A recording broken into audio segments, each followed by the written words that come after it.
Well, hello. I'm Paul from Apex Mindsets, and today we're going to have an expert. You're going to get an expert take and have lively discussions about sex, relationship, dating, and mindset related topics. Working on my intro. It needs some work still. That's okay. So, today we're going to talk about unhealthy relationships with pets. Ooh, yeah. So, this is actually an important topic, and it's something that people are not wanting to talk about. Now, I'm not going to just make this an hour about bestiality, okay, or zoophilia or something, although we will touch on it. That's not exactly what this is about. But we are going to talk about how emotional relationships with pets can interfere with people relationships. This is going to be triggering for a lot of you, a lot of people, particularly girls who are guilty of this, of course, as with anybody who tends to be guilty of something when they're unwilling to look at that, they tend to do what, right? Use mental gymnastics, get upset, get indignant, get triggered, get angry, name call. You know what I mean? And yeah, and so it's insane, but this is something that needs to be talked about and needs to be addressed, because you guys who are out there in the dating marketplace and navigating how to vet through a good chick if you want a commitment, right, into how to run your house, how to run your relationships, the boundaries and conditions that you have for those relationships, the frame, all that stuff. This actually is a topic that needs to be talked about, because guys can lose the frame of the relationship, believe it or not, due to pets and pet relationships. It's not usually the deciding factor, but it's usually an element, and it's a part of a bigger picture, and it's just something that, if it's not handled appropriately, can lead you down a wrong road. And it's more impacting than you might realize. All right. Alex says, "Hey Paul, when I saw this topic, had to jump on." Good, man. I'm glad. It's funny. I posted this with my gross thumbnail. Um, um, and it got a lot of attention, but I think it got a lot of attention not just because of the gross thumbnail, but because people know that this is a topic that needs to be talked about. Hey, Kate, how are you? Kate says, "I like animals, but some of these chicks are wild with their attachments." Yes. And that's exactly what we're going to get into. And some guys can do this too, but I find that, um, yeah, guys can be guilty of this, but when guys are guilty of unhealthy pet attachments, they tend to be loners and not in relationships. So that's the difference. Is a lot of your, "I'm going to live with my dog and be an angry old man off in the woods somewhere." I mean, that cliche, okay. He's usually not bringing a girl into the picture. You know what I'm saying? And so it's not. I mean, it's not quite as problematic. Lucas, I haven't seen you in a while, Lucas. Says, "My ex was so obsessed with dogs, and her family has rescued dogs. Now she's living alone with a rescue dog as well. It used to annoy me, and she would shame me for not caring about dogs." That's very interesting. And we'll get into how that shaming and devaluing can happen due to inappropriate boundaries, right, with pets that she might have, if that was what was going on. I'll address the dog pill thing. Okay, so everything's a pill now. All right, okay, you can't just be like a normal person with ideas anymore. Of course, on this channel, where normal is not good. So let's say we're elevated higher than normal on this channel. Although I may use my sense of humor to my advantage. To On my Twitter account, especially, my Twitter account is horrendous and very savage. And on my shorts, of course, making good points, but in a comical way. I mean, here in these talks, I mean, not that we're super serious, but we're having elevated discussions here. Okay. And that's a good thing for you guys. Those of you guys who want truth, who guys want real information and not just polarizing information. this is the place to be. Okay, and we'll get you some balance and a real way of looking at stuff. But in the polarizing world of the internet, everything has to be in extremes, and that's where you get the dog pill. Um, the dog pill is an idea that guys, generally speaking, guys who aren't having sex with women, um, have this notion or idea that like all of these girls are like banging their dogs, that they all have sexual relationships with their animals. That is not true to the way that a person who would say they're dog pilled um, would say. And anybody who's dealing with women on a regular basis in real life outside of the internet knows that, okay, you don't have this large, high percentage of women that are banging their dogs. Okay. That being said, though, inappropriate emotional relationships is a lot more common than what people want to want to admit. We will touch on the percentage of women that are, we'll say into the crossed over into eroticizing their animals. All right. But it is a small percentage. The likelihood that you're going to run into a girl in the dating market that's, having an inappropriate sexual relationship with her dog is pretty small or slim. Not as low percentage though as I would rather. It's higher percentage than I'm comfortable with. I mean, the actual percentage is estimated, although it's always hard to get real data on this, but that of the percentage of women estimated from test samples that show that women have had an actual inappropriate sexual relationships with animals is 3%. 3%.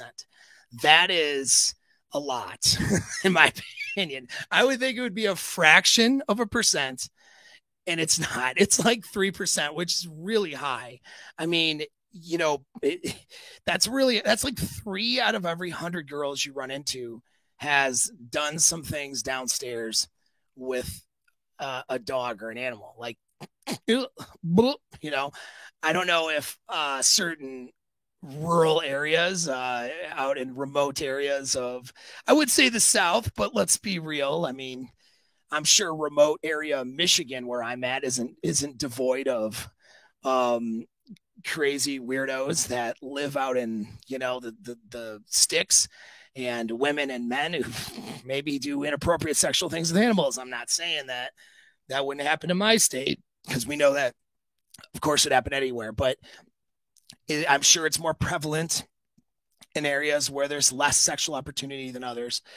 But it's not this thing that these people who identify as being dog pilled, all right, instead of red pill or black pill, now it's a dog pill. It's not to the level that they're expressing, but still to a high level. Like 3% is high.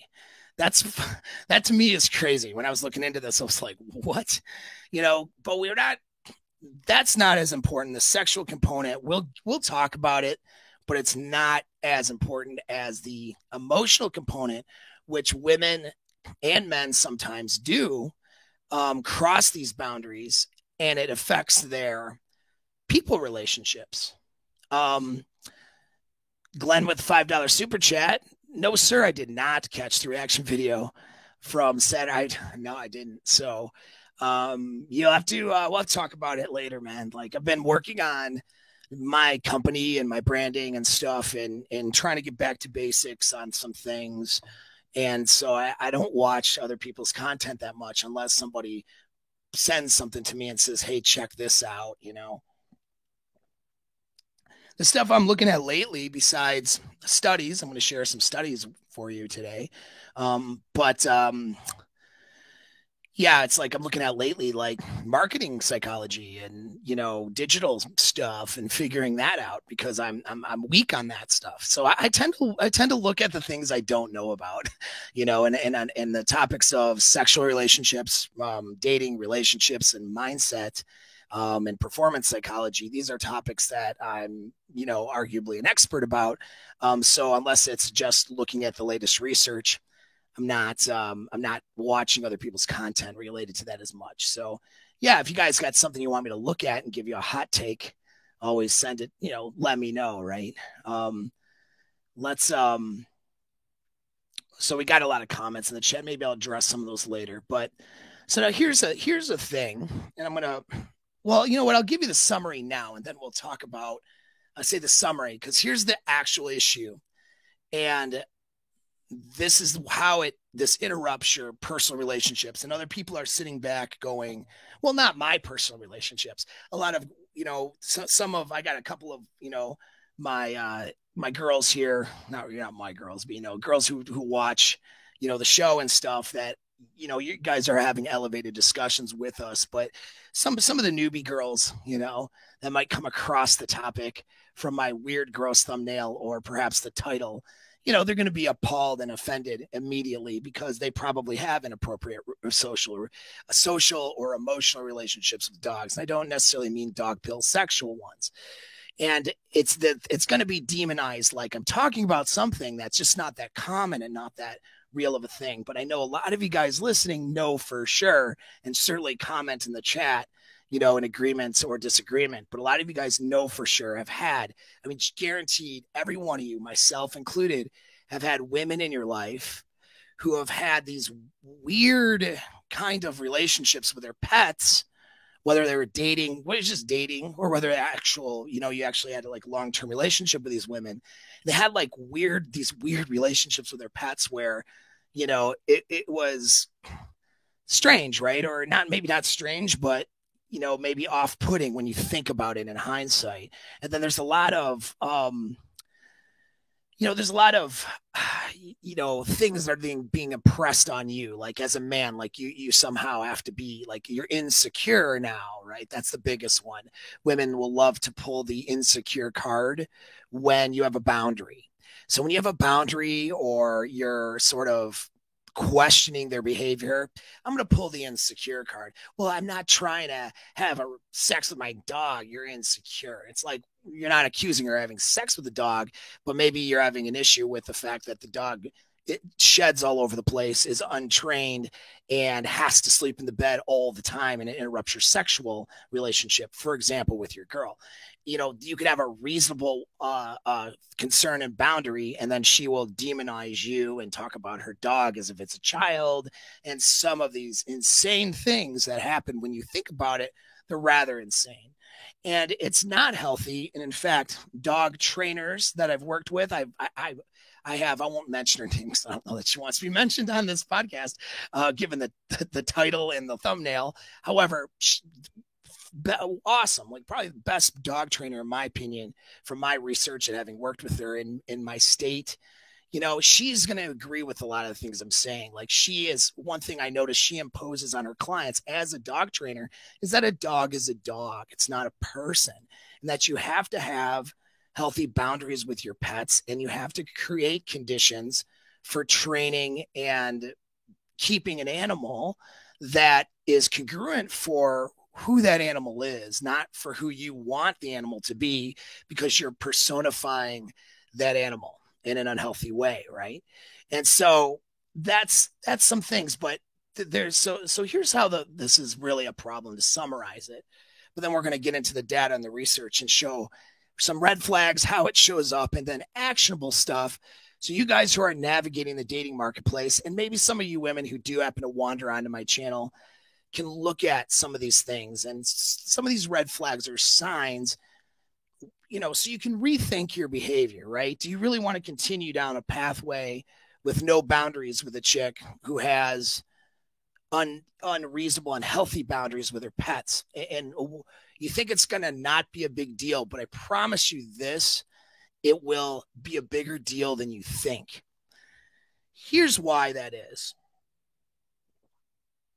When you get into a romantic relationship, okay, there's a level of emotion and emotional draw and feelings and trust that a woman wants to have for a man, and in fact that both would want to have for their partner. On top of the sexual connection and the desire, there's a level of emotional comfort, all right, that a person should be seeking in their romantic relationships. So there's a balance there, right? If it's totally comfortable, too comfortable, then it's not exciting, and the desire and the sexual component goes away. So we don't want that. But too much, instability and insecurity isn't going to be a safe relationship for someone to feel that they can operate in. All right. And especially for you guys dealing with women, they need to, for LTR success, they need to feel a level of safety and comfort, not so much that it ruins the attraction, but enough to where they feel like this is a healthy and good place to be with you versus feeling like it's a toxic relationship that's not stable and not emotionally comforting to them. You understand? And so what tends to happen though is women in 2023 don't trust men. They don't trust them with their emotional comfort. Some cases, a lot of cases, quite frankly, I don't blame them. So this isn't a slam on women. This is just a statement for how things are.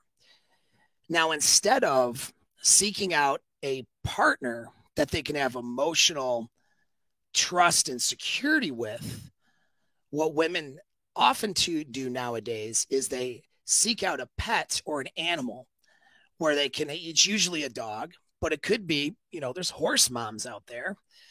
Reserve your sexual jokes for the comments in the chat if you want, but there's horse moms, there's cat moms, right?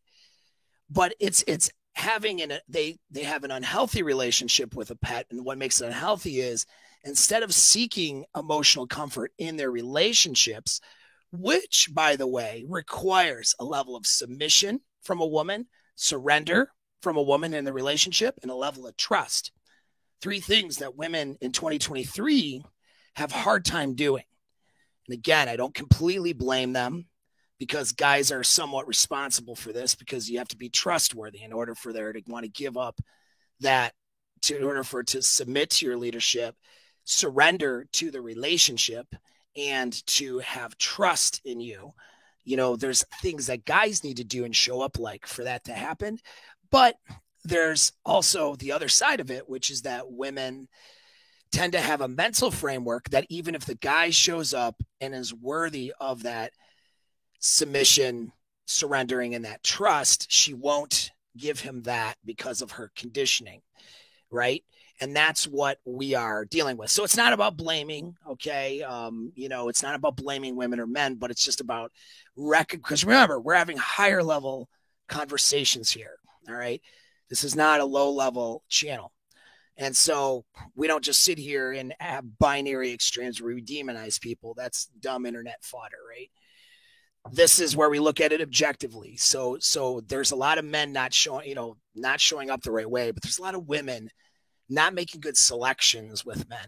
And then their mental framework too, just due to their own conditioning and their own previous experiences with the selections and choices that they made in men, they're, not in a place where they would ever surrender to a relationship with a guy or ever fully trust. And so what ends up happening is they find an outlet to put that emotional energy into.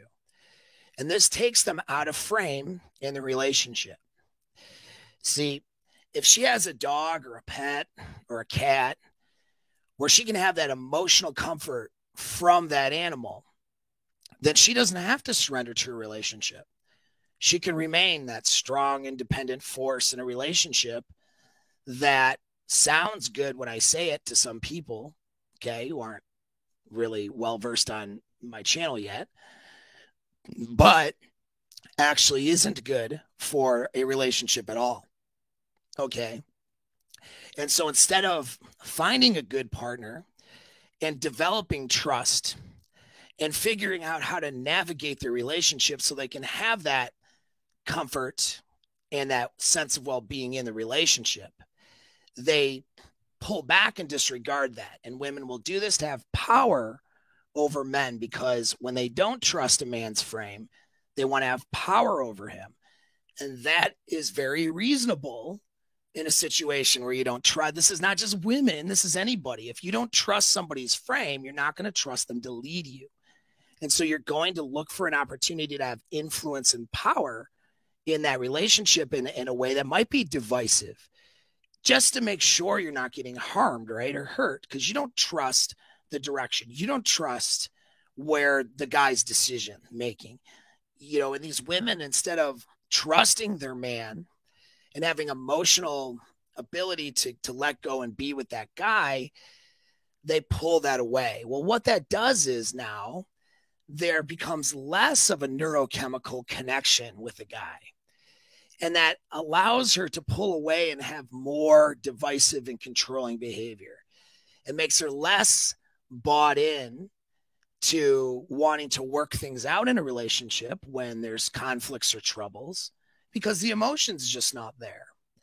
And it allows her to demonize a guy and to devalue him, because there is no emotion of connection and love and trust to balance it out, because she's giving those emotions to Scruffy, her poodle or whoever. I need some clever, funny dog names in the chat so I can use them as I talk to make fun of this situation. But in a serious sense, though, that is what happens. And so that's why it's a red flag. Women who are having and demonstrating these unhealthy relationships with their animals, and I'm not talking about dog lovers. By the way, let me give that caveat right now. I'm a dog lover. I love animals, dude. Like, I love having a dog. I love being a dog dad, if you want to call it like that, okay? And so I love the pets. I have a hard time. I have to be careful about bringing, like, when my girl's like, we should bring up this pet in. I have to go, no. Why do you hate dogs, Paul? Exactly, right? I don't, of course. In fact, I've kind of de facto taken my girlfriend's dog over. He's now my dog. I enjoy walking him, training him. I enjoy that companionship with the dog. It's something I've enjoyed for a long time, and I consider myself rather good at, being a good dog parent and all that, right? But I understand that my dog, right, is a dog. I understand that the dog is not a human being. It's a dog with its own ways of thinking and processing the world, its own level of attachment and all that stuff, and development and instinct. And I don't personify the dog as a human being, and I don't try to meet my emotional needs that I should be getting from people in my life with my animal in an unhealthy way. And that's the difference. So I'm not slamming on pet owners. I'm not saying a girl who's really into animals is a red flag. In fact, I would say a girl who's into animals is a green flag. That's a good thing. Okay, it demonstrates compassion. It demonstrates an ability to take care of something outside of herself. But there's a lot of women with pets who are narcissists too. And the reason why is because they use their animals to have their relationship needs more or less met, and they then treat other people like objects and like disposable commodities instead of like human beings. And that's what we're dealing with and talking about, and this happens a lot.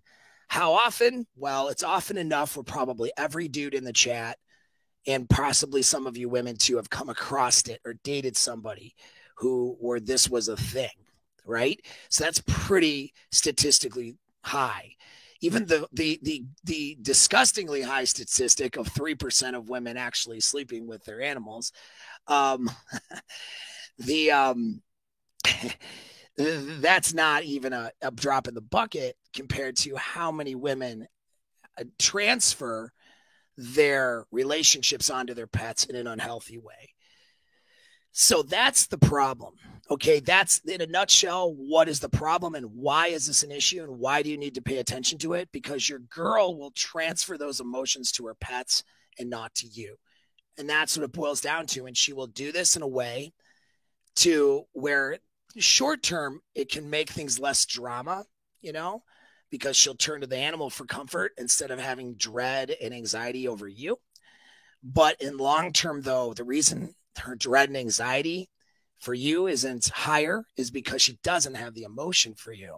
She doesn't have that love sort of feeling for you in the same way or as much because she's transferred those emotions to her pets. And that's where it gets to be really unhealthy in a relationship. And so I'll open up this. And so, but for you guys who think, yeah, maybe I'm talking out of my ass here, like it's not, um, it just can't possibly be a thing that's like that serious or common. I'll share with you this article. And you know what? I know some guy asked me in the chats. I will put in the references here to some of these studies and articles in the description, or possibly I'll pin it. I'll pin it in the comments section. We can do that. Okay. So title of this is published actually September 3rd. So this is recent, last year, 2022. The relationship between attachment to pets and mental health. The shared link via attachment to humans. Okay. And so let's go into, I'll read the background of it. Several studies have investigated the relationship between emotional attachment to pets and mental health, with the majority of studies finding a negative relationship between the emotional attachment to pets and mental health. Okay, so to translate that for you, some of you, to repeat in a different way, it's a negative relationship, which means the higher the emotional attachment to the pets, the more likely that there's mental health issues, okay, and attachment problems, right? Interestingly, attachment to pets differs from human attachment to humans, with studies showing that humans with an insecure attachment style form a particularly strong emotional attachment to their companion animals. So those who have insecure attachment styles, all right, will transfer base, and it makes sense because they're insecure. So, that means that there's higher amount of dread, higher amount of clinging and stuff like that, to a potentiality for that, and a higher amount of toxic behavior that they might bring to a relationship. So instead of addressing those feelings of anxiety and dread, they just transfer they transfer the emotions to a pet so that they don't bring those toxic feelings to the relationship. But once again, the reason why those toxic feelings aren't in the relationship isn't because she addressed the anxiety in a healthy way. It's because she just transferred the emotions. So in other words, now she has an unhealthy attachment with the pets. And that unhealthy attachment means she doesn't have a healthy attachment to her human partner. And this shows up in the relationships. Okay. And so we'll get into conclusions. Our findings suggest a positive link between emotional attachment to pets and mental health burden, which means mental health problems, all right, is fully accounted for by its shared variance with insecure attachments to humans in a sample mostly comprising of self-identified women. Read that again. This is it. So when people get mad at me and say it's not the women, it's the women. Sometimes it's the men. Different topics. Sometimes it's the women. Men and women are not equal. That is just a false reality. It's not real. Okay? There's no equality when it comes to science, genetics, and biology. There's some, gender wise, men or women, or sex characteristic wise, some males are going to have advantages biologically and disadvantages. Some females have disadvantages and advantages. So this is a woman thing. Okay. This is not just, people get mad at me. Oh, you're misogynist. You're just saying it's all the women. Look, the study says, because it was like 93%. Okay, of the women who had these unhealthy, out of the study, it was like something like 93% were women. All right, it was overwhelmingly women that do this. This is overwhelmingly your dog moms. This is overwhelmingly your, women with their inappropriate relationship with pets and how it affects their personal relationships. Now, I'm not saying that there aren't guys with inappropriate relationships with pets, but it's a smaller percentage. In fact, a much smaller percentage. And those guys are not showing up in relationships with women, generally speaking. So back to it. is when a guy tends to have these inappropriate emotional attachments to pets, they tend to be loners. They tend to be the guy in the cabin in the woods somewhere, right? That tends to be, somebody with antisocial traits, and they found that in another study. Well, not antisocial, but more or less less social. Antisocial is more of a disorder. I didn't mean to say it like that. Less social traits and avoidant attachment issues for men, meaning so they're not getting into relationships with women and bringing this dynamic to the relationship. All right. So no, this is something women do. It's the women. Okay. Don't be mad at me. Be mad at science. Would part of so Ernesto's question, and by the way, if you guys got questions, do a little super. It helps the algorithms, and I'll see your actual question because I have a bunch of notes I got to get through, and I might not see it.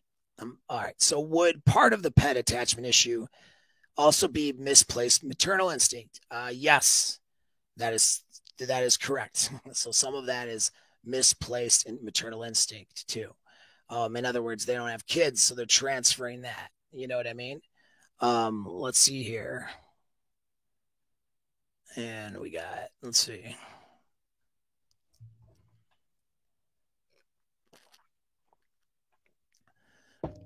Okay. So we got but that's a pretty good study. Just recently came out, compiled other data from other studies too. All right. Now, this isn't just something that harms men and harms their relationships, it harms the women too. And so I'll make that point here. And this is something, I hate to say it to point out the obvious here, but when it comes to relationship and sexual dynamics, academia is pretty quick to study on things and to put things to data and research that they might hypothesize would be harmful to women. All right. So if it's something that they think it affects women in a bad way or what have you, they will want to put research to that more readily than they're going to put research to things that would harm men. Why? Because shit ain't equal. That's why. I'm not complaining about it. I'm just telling you the way it is. All right. The problem I have isn't that, though. The problem I have is when people lie to themselves and lie to the world about that fact. That's a fact, what I just said. But then people will act like, somehow science is misogynistically biased when it comes to these things. Maybe in the 1950s when it came to sex research, but not anymore. Right. And so, and I'm not saying there's not isolated circumstances where there might be more of a misogynistic bias, but that is not the general rule today. And things, in fact, there's things that researchers are avoiding to talk about.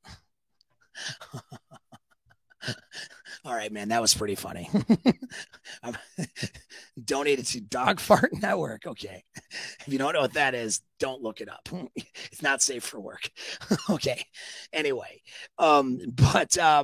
yeah, so there are things that, the researchers are not looking at intentionally because they know it might be career suicide for them, potentially. They have to, because it's going to go against more of a kind of a feminist way of thinking that exists in academia. And I'm not, it's again, not even a judgment. It's just an observation.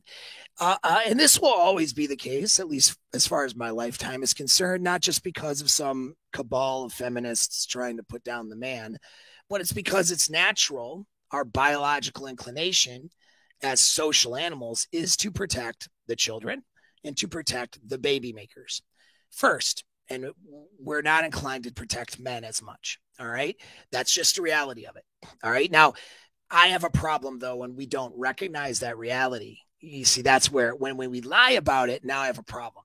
I'm not even mad about the fact that there's just going to be less research on things that would affect men negatively or make women look less positive. We'll say it like that. But if we at least recognize that our inclination is to lean towards research more female biased and positive, then at least we can mitigate some of that and not bring that bias to the research. So there's my speech on that. It's not so much like I'm going to complain about it and us men we're so oppressed. It's not about that shit. It's just about let's have integrity when we approach science, right? Because knowledge is important. But where they did have that integrity, back to the point, is how this dog situation affects women in a negative way. And so I'll link this in there. This is a paper put out in 2009, Research and Evaluation in Social Work. Final report, the effects of pet ownership on women's experiences of escaping domestic violence. So that's the title of the paper. Okay. And what they're finding out, or what they're concluding, is that women are, I'll read these parts of the abstract here. This was done out in Canada. As hypothesized, women with pets prolong leaving relationships where domestic violence is prevalent for fear of their pet's safety, inadequate housing for their pets, and the loss of companionship. The vast majority of shelter workers identify the need for accessibility to a safe pet program, and and the effects of pet ownership on women escaping domestic violence are complex and play an important role in helping end violence against women. So this is a pro-women, pro-end violence against women biased study. I'm okay with that bias. I think violence against women's bad. Abuse is not good, right? We don't condone that here.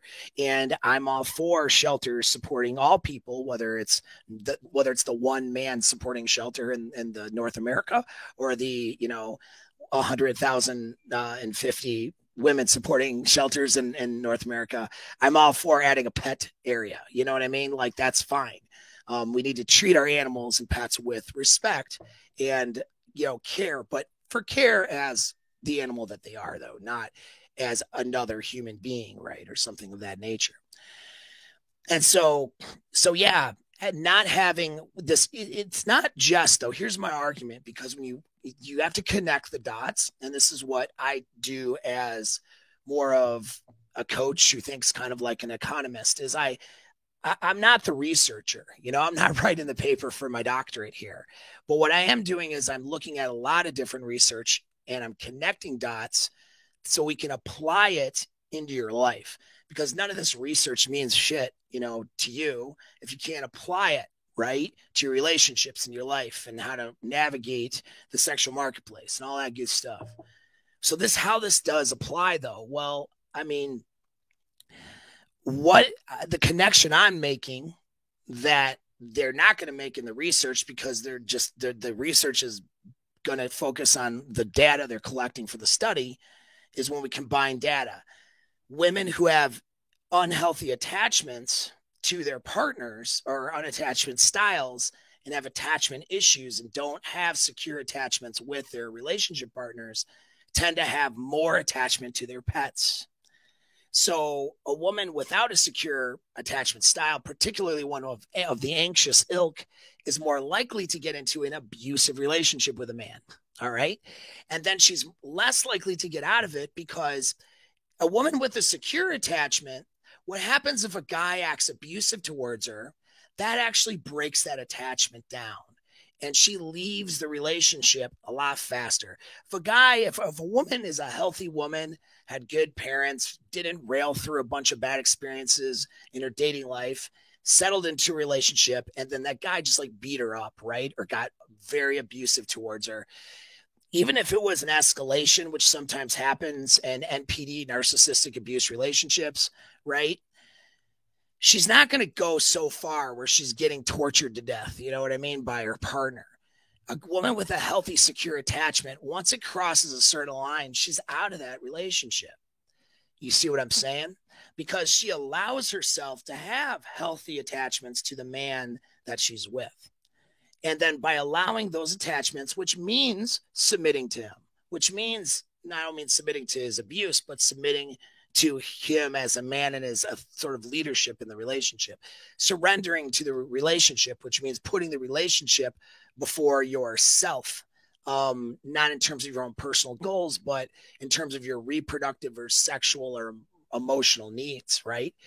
And so she would, in a healthy way, be trying to do that with her partner. And then if her partner beats her up, it's going to break that attachment that she has a healthy attachment abilities with. And she's going to say, this isn't for me. And she's going to leave. And if she has a dog or a pet, she's going to use, her resources and thinking ability and the thing between her ears to figure out that situation with the dog or pet. Women do it all the time with children. And of course, women with children will tend to stay longer than they should too. But women who get out of abusive relationships, it's not a logistical problem. It's an emotional and psychological one. In other words, the logistics of grabbing your kids, packing your shit and going somewhere safe and saying, I don't want to be with you anymore and you're dangerous, and filing paperwork to make that breakup solidified and happen, that is not a logistical problem. That's an emotional and psychological problem for women. Okay. And so women who are more likely to have that emotional psychological problem from breaking from an abusive partner will use kids as the excuse, will use pets as the excuse, and they miss the signs that they should pick up on for an abusive partner because they don't have healthy attachments to their partner. They instead are unhealthily attached to a damn pet. And so this is bad for the girls too. All right. This isn't just a situation where the guy's healthy, she ends up using this pet relationship to have toxic power over her man, although that is an element in the normal situation, right? But there's also that element of abusive or toxic relationships that the woman will stick around in when she shouldn't, because she's transferring her emotions to the pet instead of working on their emotions with a human being, right? Now, if it's abusive and physically abusive, the only way to work on that is to leave it. But even if it's not a physically abusive relationship, it's just starts to get tumultuous. That woman is often creating the problems that exist in the relationship because of her inability to communicate with her partner, her inability to talk about healthy boundaries without shaming her partner, without accusing him of insecurities, and her inability to have healthy coping mechanisms in the relationship because she's transferring it to dog, to give me a dog name here. I can't think of any. She's I gotta think of a funny dog name. I can't think of any. You guys aren't helping me in the chat here with my funny dog names. But anyway, so that's the other side of it. It's not just harmful. Whoops. It's not just harmful to the guys and to you guys. It's also harmful to women, right? And how they can vet out their relationships.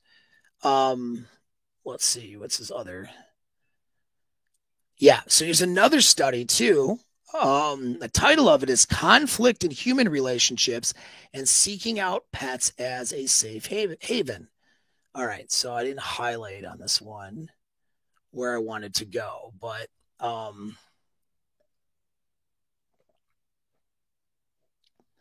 so similar to another study I previously read, research revealed positive physical and psychological aspects of pet ownership. But so we want to look at, do I want to read all this here?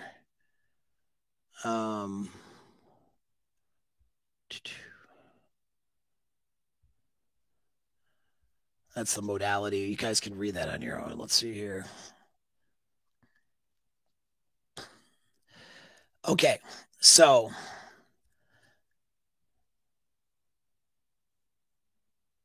how pets can be a source of, anyway, the study may provide psychologists with insight regarding how pets can be a source of support during times of relationship stress, leading to positive social change. So that was like part of the good part. Part of the negative parts were talking about transference of those emotions and attachments to the pet, and so they talk about positive and negative aspects of it, because there's positive aspects of using pets for therapy, using pets for emotional support in a healthy way, but that can then become negative when it's interfering with the relationship that you're in with another person, right? The what should be a healthy sexual relationship.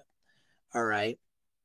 And so that is really what the issue is. And it's that it's this transference. And so you guys who are vetting women out and looking at, do I potentially look at this person for a long-term prospect? Well, a big red flag is when you see, and I'm going to read actually to you a bunch of signs to figure out whether her relationship to her pets are unhealthy or healthy. And this is the part, by the way, that's going to trigger a lot of women because they do this shit. And God forbid having any personal responsibility ever play a role in their lack of romantic success, right? Instead, it must be the guy's fault because he doesn't accept her ridiculous framework within her unhealthy framework and with her animals. It's like for you guys to get the vagina, you're supposed to accept her bullshit and treating these animals like they're human beings and expecting you to not have any boundaries with her and these pets. That's what she expects. It's even worse a lot of times than when women have children. At least when women have children, they recognize, well, the child is not biologically his. And a lot of women, although there's a lot of women capping right out there and saying, oh, I'm, got to date my kids too. Like you're winning some sort of freaking prize by, having somebody else's sex trophies to have to worry about when you're dating somebody. But there's a lot of women too, though, like even despite the cap, there's a lot of women who are single moms who do understand that that's not a positive, that's a detriment in the dating market. And they don't necessarily impose that on the person they're dating, at least not right away, right? So you're not meeting the kids like immediately for a lot of women that are a little bit more healthy with this. But not with pets, though. The problem is like the pet thing, nobody is talking about this or recognizing it. So she'll expect you to accept her unhealthy boundaries and framework that she has with her pets, and she will impose it on you, and then she will make you out to be the bad guy because you don't accept her bullshit and how she approaches the way that she treats animals and her pets, right? And by the way, it's not healthy for the animal too a lot of times, and I'll get into it. So it's like you guys will get shamed or at least forced to not recognize because you're a dude. Maybe you like dogs just like me, right? I like animals. You're like, well, I like animals and it's cool. Like she's into pets and that's a positive thing. Like we can see this as a positive thing, which it can be a positive thing, but then you'll ignore the major red flags when it's not a positive thing, right? So, being a pet parent can be positive if it's done in a healthy way, but that means that you can't ignore the flags, right? And the problems that this poses. So here's some things to look for. And so all of the pet moms and cat ladies out there can cry when they see this and I clip it up later. All right, so here's one sign, okay? So you're dating a chick and she's willing to say no to plans, to going out, to doing something, to making social plans because of her dog. All right, this is I have to go because my dog's at home kind of thing. Or I have to, and I'm not talking about one time or that excuse because she doesn't want to sleep with you on the first date yet and something like that. I'm talking about, okay, like frequently, like you're in a relationship with her and you guys can't solve problems. She can't drop off, Mr. Bigglesworth. There's a fun pet name. Come on, you guys aren't helping me with pet names. I swear, in the chat. What are you guys doing your work day? Listen to me while you're supposed to be working? Well, okay, then I'll shut up then. But yeah, she can't have her mom or her brother or neighbor watch Mr. Bigglesworth, okay, or leave extra food out for the cat, or board the animal in a nice boarding facility where not a trashy one in some trailer park yard, but I'm talking about one where like you have cameras, and you could 24-hour want to look at your, check on the people that are there, and they walk and they do stuff. They're more expensive, but they're not this detrimental situation. Like, you couldn't go on vacation without your dog coming with you and all this kinds of stuff. That's actually an indicator of unhealthy. Not that it's always that way. I mean, I prefer, for example, going up north to my lake house I have up north from my lake house I have down here. And we call it up north, if you understand how Michigan works. And so going, to more rural sort of, right off the lake, camping atmosphere, fire pits, and all that kind of stuff, a little more secluded. I like going up there because I own it and because I can drive up there and I can bring my pets, right? That's always been an advantage. So, I mean, that's okay, but that's not preventing me. My having a pet isn't going to prevent me from going to a vacation down in Florida or down in South America or something for a week. I'll have a solution to that problem. It's having a pet's not going to prevent me from meeting up with some buddies on a Friday or Saturday night. You see what I'm saying? That's the difference. See, when you're not allowing yourself to experience and live life because you've surrounded yourself with animals, and we're talking, and I've seen this too with people who accumulate animals.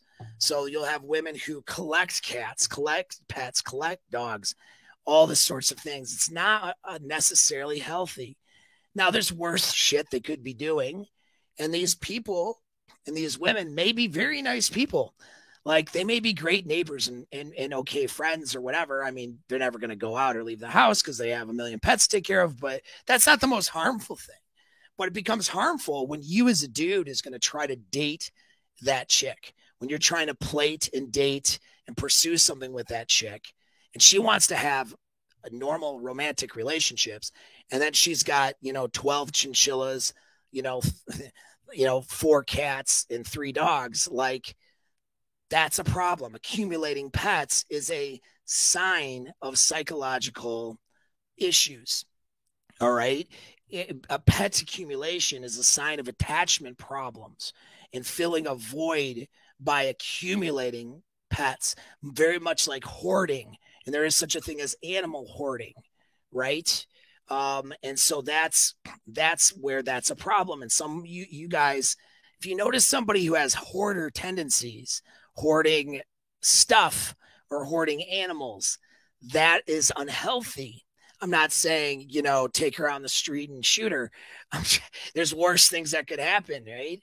But that's not a person you wife up, all right? To use the slangs. I don't know. Should be wifing up anybody in 2023 unless there's a religious thing on it. But, that doesn't mean make her your girlfriend, because there's probably some serious attachment issues, and those are going to show up in your relationship. And that's going to be a problem that has to be dealt with. All right. So I can't go do stuff or make plans because of the dog. If that's a frequent thing, that's a problem. That's a sign. If they show that sign early, you need to investigate a bit more, because maybe she's somebody that you're not letting it advance into a relationship. Right. How about talks? So this one's a very common one, and women do this shit all the time. Women who appear healthy, talking about their dog like it's their child. And so in other research, it demonstrated that, and that was one thing. I had a Vice article actually that talked about different things with that, and some other studies and research. But the one of the comments and one of the studies I already looked at, I'm not going to dig through it to find it for you, but it said in there that they think the reason why, because they were looking at why does this happen with women more, right, and than men, because remember, it was a high percentage of women with these problems of attachment and pets, and not a very low percentage of men. And so why is that? Now, they didn't say this, but I'm saying this, is I think it's because men with attachment issues that you have a pet as an outlet tend to be single. They tend to be your incels or even voluntary celibates, like more or less a MGTOW type, right? But maybe not even knowing what that means on the internet. Just somebody who is not into women, not into dating, a loner, right? So a lot of times the elderly man with a dog who lives in a cabin in the woods, that sort of thing. That guy does exist. And I think that that's why you run into that. The dog guy who's not in any kind of solid relationship, because when they did the studies, they were looking for people who had, I think at least, yeah, I think it was one of the studies they had to have had at least a certain number of romantic partners, that they could report, right? So they were looking for people who had romantic relationships because they were looking at the effects of pet relationships and how it affects their attachments and their romantic relationships. So obviously somebody who doesn't have a lot of romantic relationships or is more of a loner guy isn't showing up for that study. You see what I'm saying? So there's probably more men than like the 8% reported. So I don't think it's just 97% of women have unhealthy attachments to animals. I just think that the guys aren't showing up with those unhealthy things to relationships. Those guys tend to stay single and by themselves.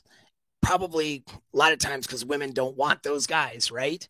But women literally just have to show up with a vagina and it's like, ta-da, some guy wants to have sex with them usually, as long as they're not, I want to say as long as they're not 600 pounds. But even in those shows, like My 600-Pound Life, right?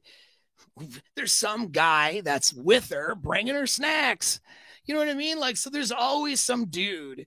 When there's a vagina around, there's always a swarm of desperate men willing to give her attention. So, hey, she smells like a chicken coop or like a like a bunch of donkeys that she keeps in her backyard, and she has 50 pets. That's okay. I'm going to try to have sex with it. Like, there's always those dudes, man. They're always there. And for guys, that's not necessarily happening, right? If a guy is showing antisocial or less social traits, there's a lot of guys or a lot of women are just not going to notice them, let alone sleep with them. So that's why I think that is. But, yeah, some disgust in the chat. Yeah, no shit. Tell me about it. But dude, they're guys will sleep with anything. I mean, if it's not you that would sleep with her, some dirtbag around the corner is going to, right? And so, but yeah, back to it, talking about animals like it's her child. So, in a lack of women, like women not having kids nowadays, tend to then transfer. I gotta know this. Dudes and chicks showed up married. What am I doing wrong? I don't know. Diamond, you have standards. That's what your problem is. I mean, I'm sure there's things you are doing wrong. No offense to you, but I'm sure there's things I'm doing wrong too. But you also have some standards too, right? And that's the thing. Even though that's the other side of it, guys, is that even though a woman just has to show up with a warm hole in her body somewhere for a guy to play with, that doesn't mean that she's going to be happy with the guys that want to play with it. And that's the caveat there. All right. Where guys can be satisfied with and mentally, like, sexual access is the number one for as a whole. Okay. From a biological standpoint, not down to individual people, but biologically, men as a whole are disgusting, right? We want sexual access number one. So guys with a lack of sexual access will kind of bang anything, right? In a sense, and we'll rationalize it later why they're sticking around in banging that thing. Women, and then they could actually be happy. The beauty of it, though, is that a dude can be happy with that. That floors women too. Like the fact that a guy can just have a lot of guys out there, man, can just have an unattractive girlfriend that gives him sex whenever he wants, no furniture in his apartment, plays video games a lot and just affords enough, has enough money just to afford his basic necessities. That guy can be relatively content. I'm more of a type A. I would never be content with that. And I would argue that guy is definitely not meeting his fullest potential.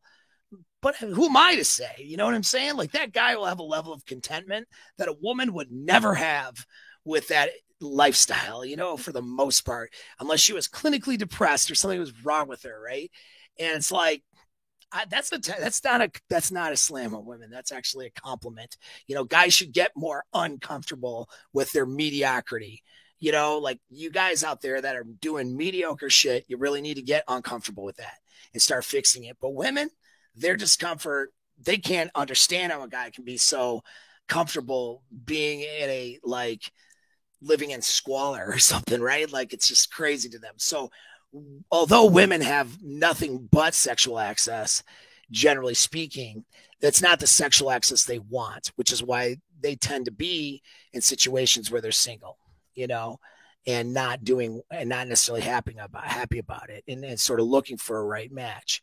Where guys who feel that way are guys who are raising their standards, which I do recommend. Y'all should raise your standards.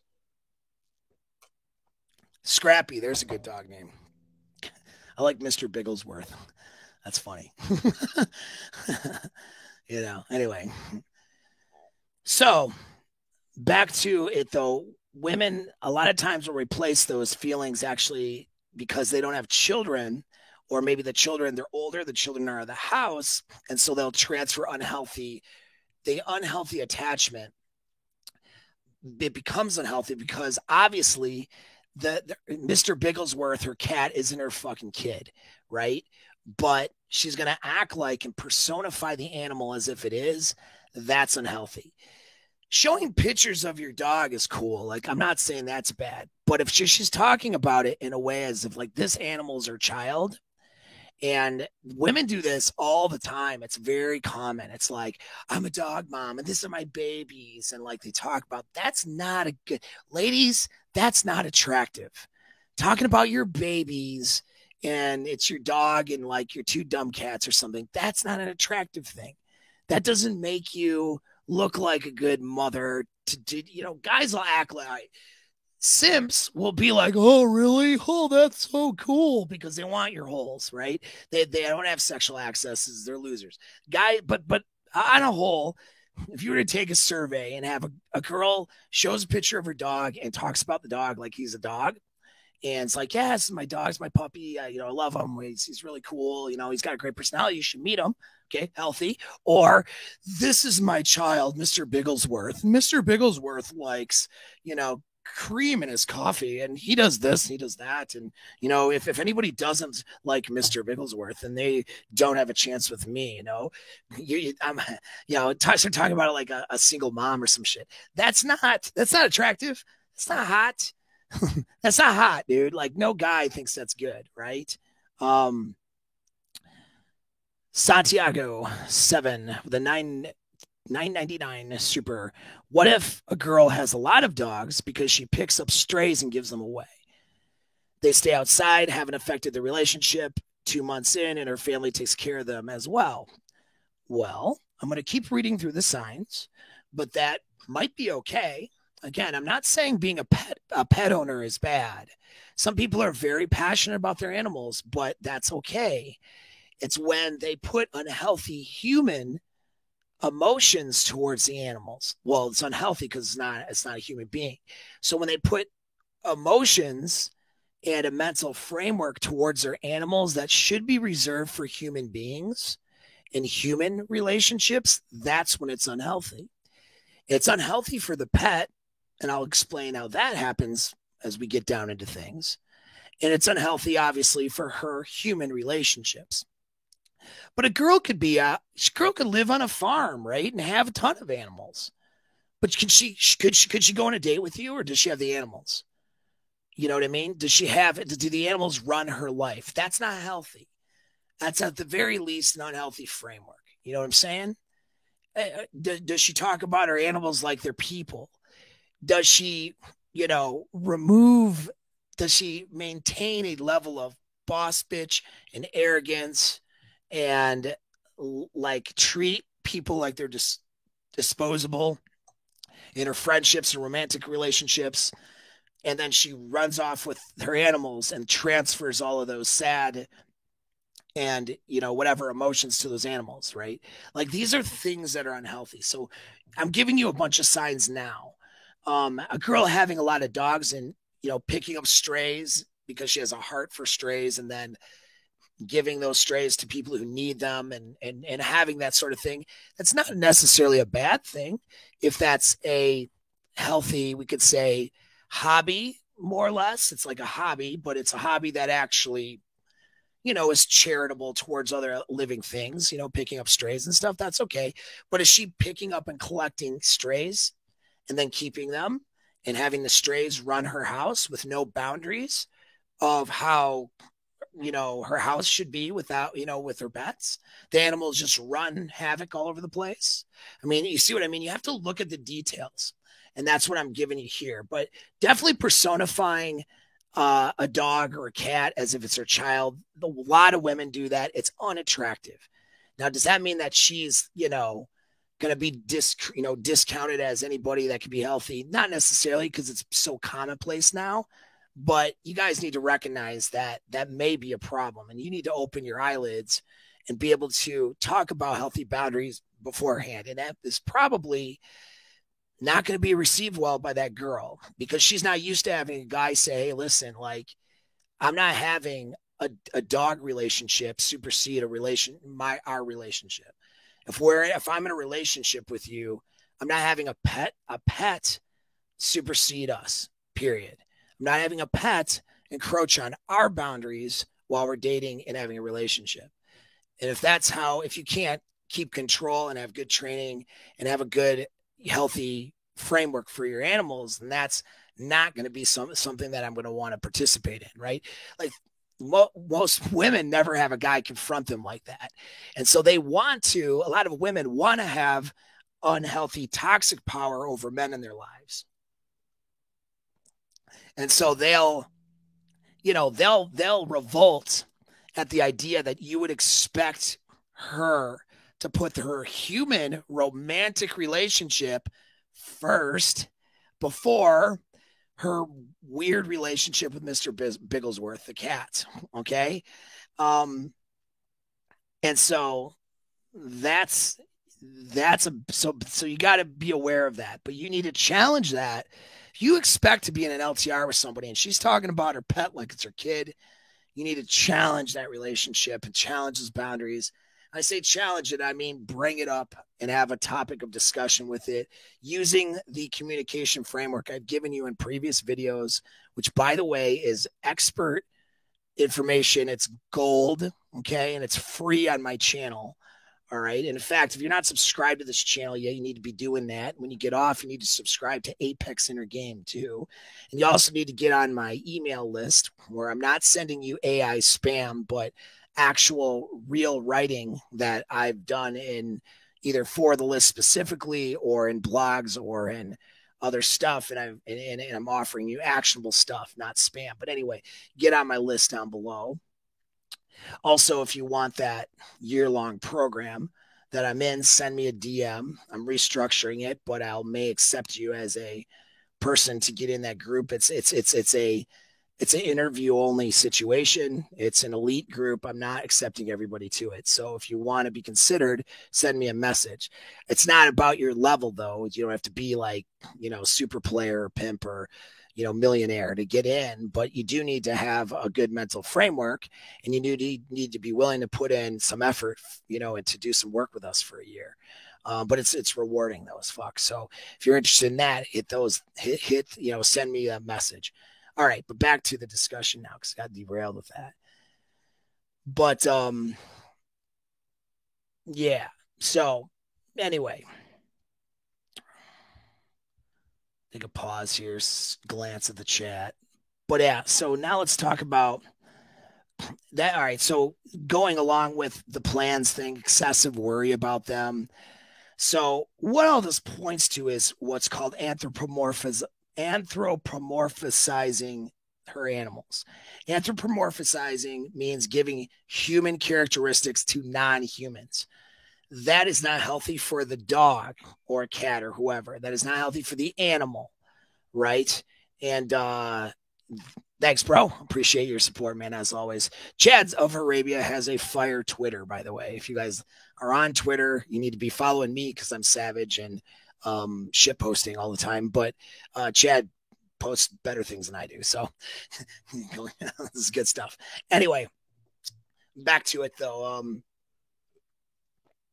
So giving human characteristics or traits to non-humans, that's what you're looking for as that red flag. All right. So treating a dog and referring to her animals as a child is already problematic. And a lot of girls will scream and cry and talk about how that should be okay. It's not okay. It's not okay. It's not attractive.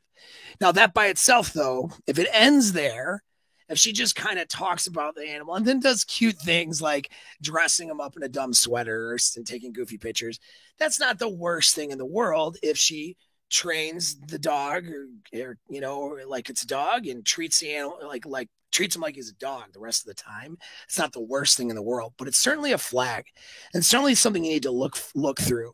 And it's not attractive, okay? Just because some guy is going to simp for you, ladies, and pretend like he likes any stupid thing you do.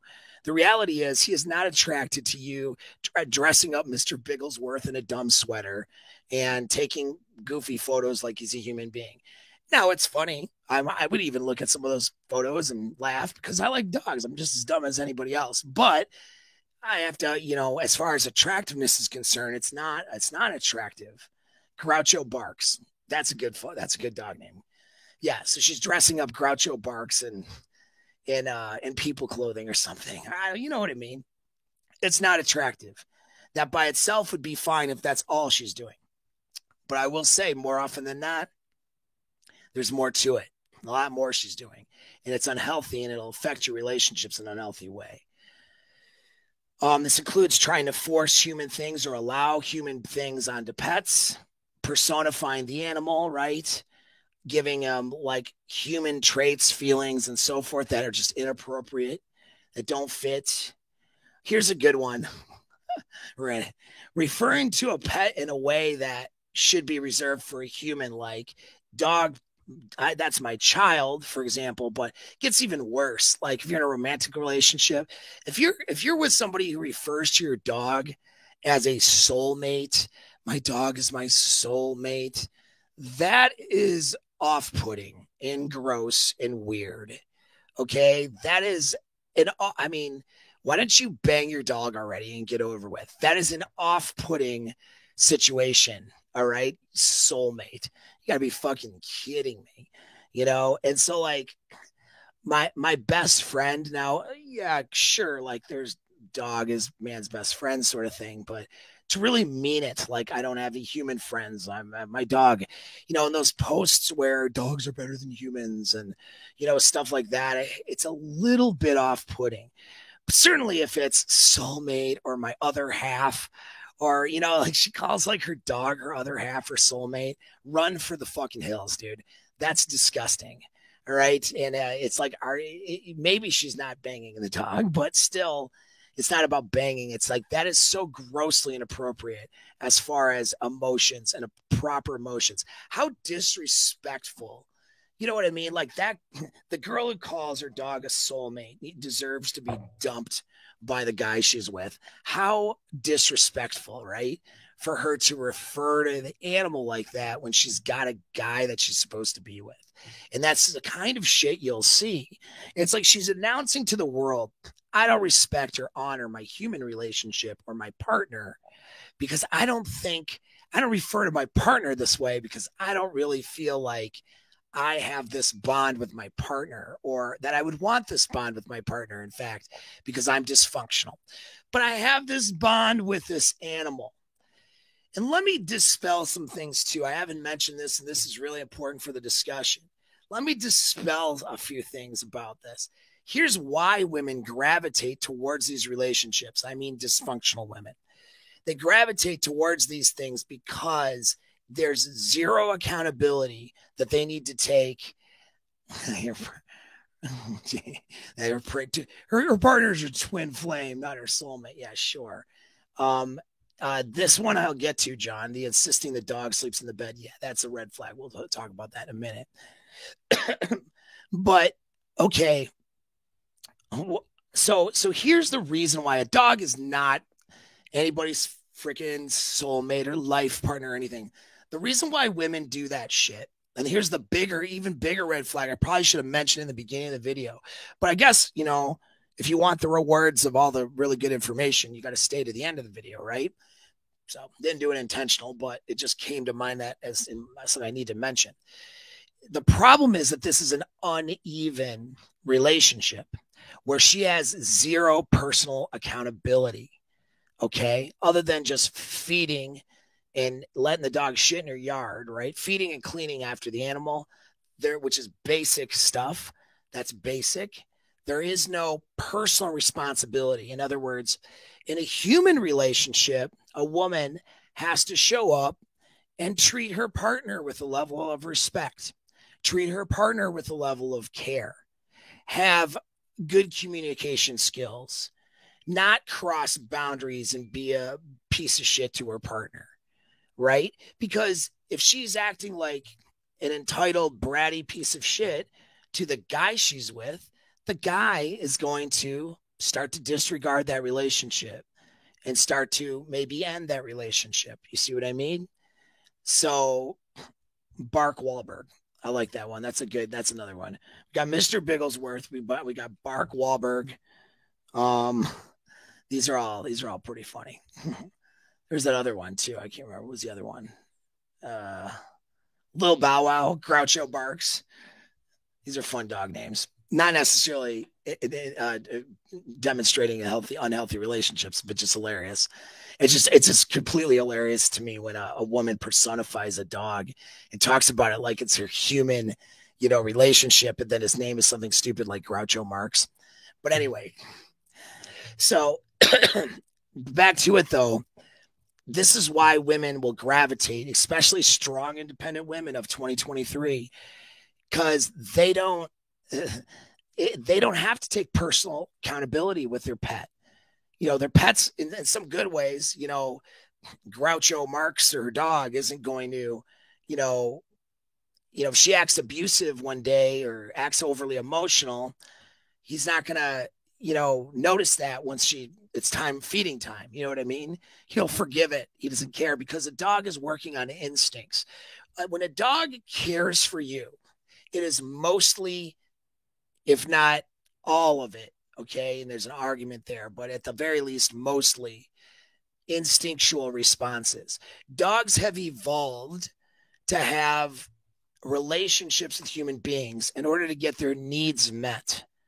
So the love that a dog demonstrates to you, your human owner, is not voluntary in the same way that a human being's love for you is voluntary. Because dogs are not these sovereign intellectual beings. They're operating off of instincts and they're getting their needs met through you as their instinctual drive tells them that's going to happen. This is why when those stories when the old pet owner has, a heart attack, something happens in the house and she dies, and the animal, the cats or the dog, ends up eating her to survive and doesn't care, right? Of course. I'm not saying a dog doesn't have attachments to humans and doesn't have those emotions, but those go about as far as their instincts go. There isn't a level of, voluntary or voluntarism that's in that thing. In other words, she has a burden of performance and responsibility, even if the guy's a total loser simp who has no boundaries. To a degree still, at least to society anyway, how she treats a human being. She has a personal responsibility for how she shows up. And she has to be accountable to herself in human relationships. And this is why unhealthy women don't like to have those relationships. They want to have power and zero accountability. They want to act indignant and demonize their partner and act like pieces of shit towards their partner and have poor communication, bring up all the toxic communication things, right? Everything is conditional and all. It's all about them and how they feel, and they want to treat their partners like they're disposable. So they'll cry and cry because, their human relationships require, accountability and behavior, right? And they don't want to look themselves in the mirror and say, maybe I'm acting like a fucking asshole right now, and I need to stop doing that. That's something they don't want to do. They want to be a good chimp so badly and pat themselves on the back in their head. These women will show more signs than just unhealthy relationships with their animals. These are also the women who will only surround themselves with friends who won't challenge them. And when those friends do challenge them, it's in a very acceptable and nice way. These are the women, the women who will only hang around with other girlfriends, who will support whatever they're doing, regardless of how terrible their decisions are, regardless of how evil their decisions are, right? They'll surround themselves with people who feed their egos instead of with people who will challenge them. And quite frankly, in any sense, in a relationship with somebody else, romantic especially, you're going to be challenged, and that's not a bad thing. You know, you don't want somebody that just challenges you all the time and devalues you. But I mean, just out of the nature of two different people coming together with maybe different ideas of doing stuff, there's going to be challenges. Women who are unhealthy cannot face those challenges. So they gravitate towards, their cat, Mr. Bigglesworth, who will accept them for who they are, no matter how much of a piece of shit she is, so she can act like a total piece of trash all day long. And, her little nugget, or her little nug, or her little puppy, or her dog child, right, is going to just accept her for who she is. Well, that sounds good, but it's really not, because this is unhealthy. And this is women who refuse to have accountability in their personal relationships. And so what they do is they transfer the emotion to the animal. And the reason they gravitate again towards that is because they don't want to have accountability in their own relationships. They would rather treat their partners like they're always the wrong, bad person, instead of looking at their participation and their faults. And so they're the ones who are going to destroy their relationships and gravitate towards their pet that they have this unhealthy framework with. That's the kind of shit that you need to look out for. All right.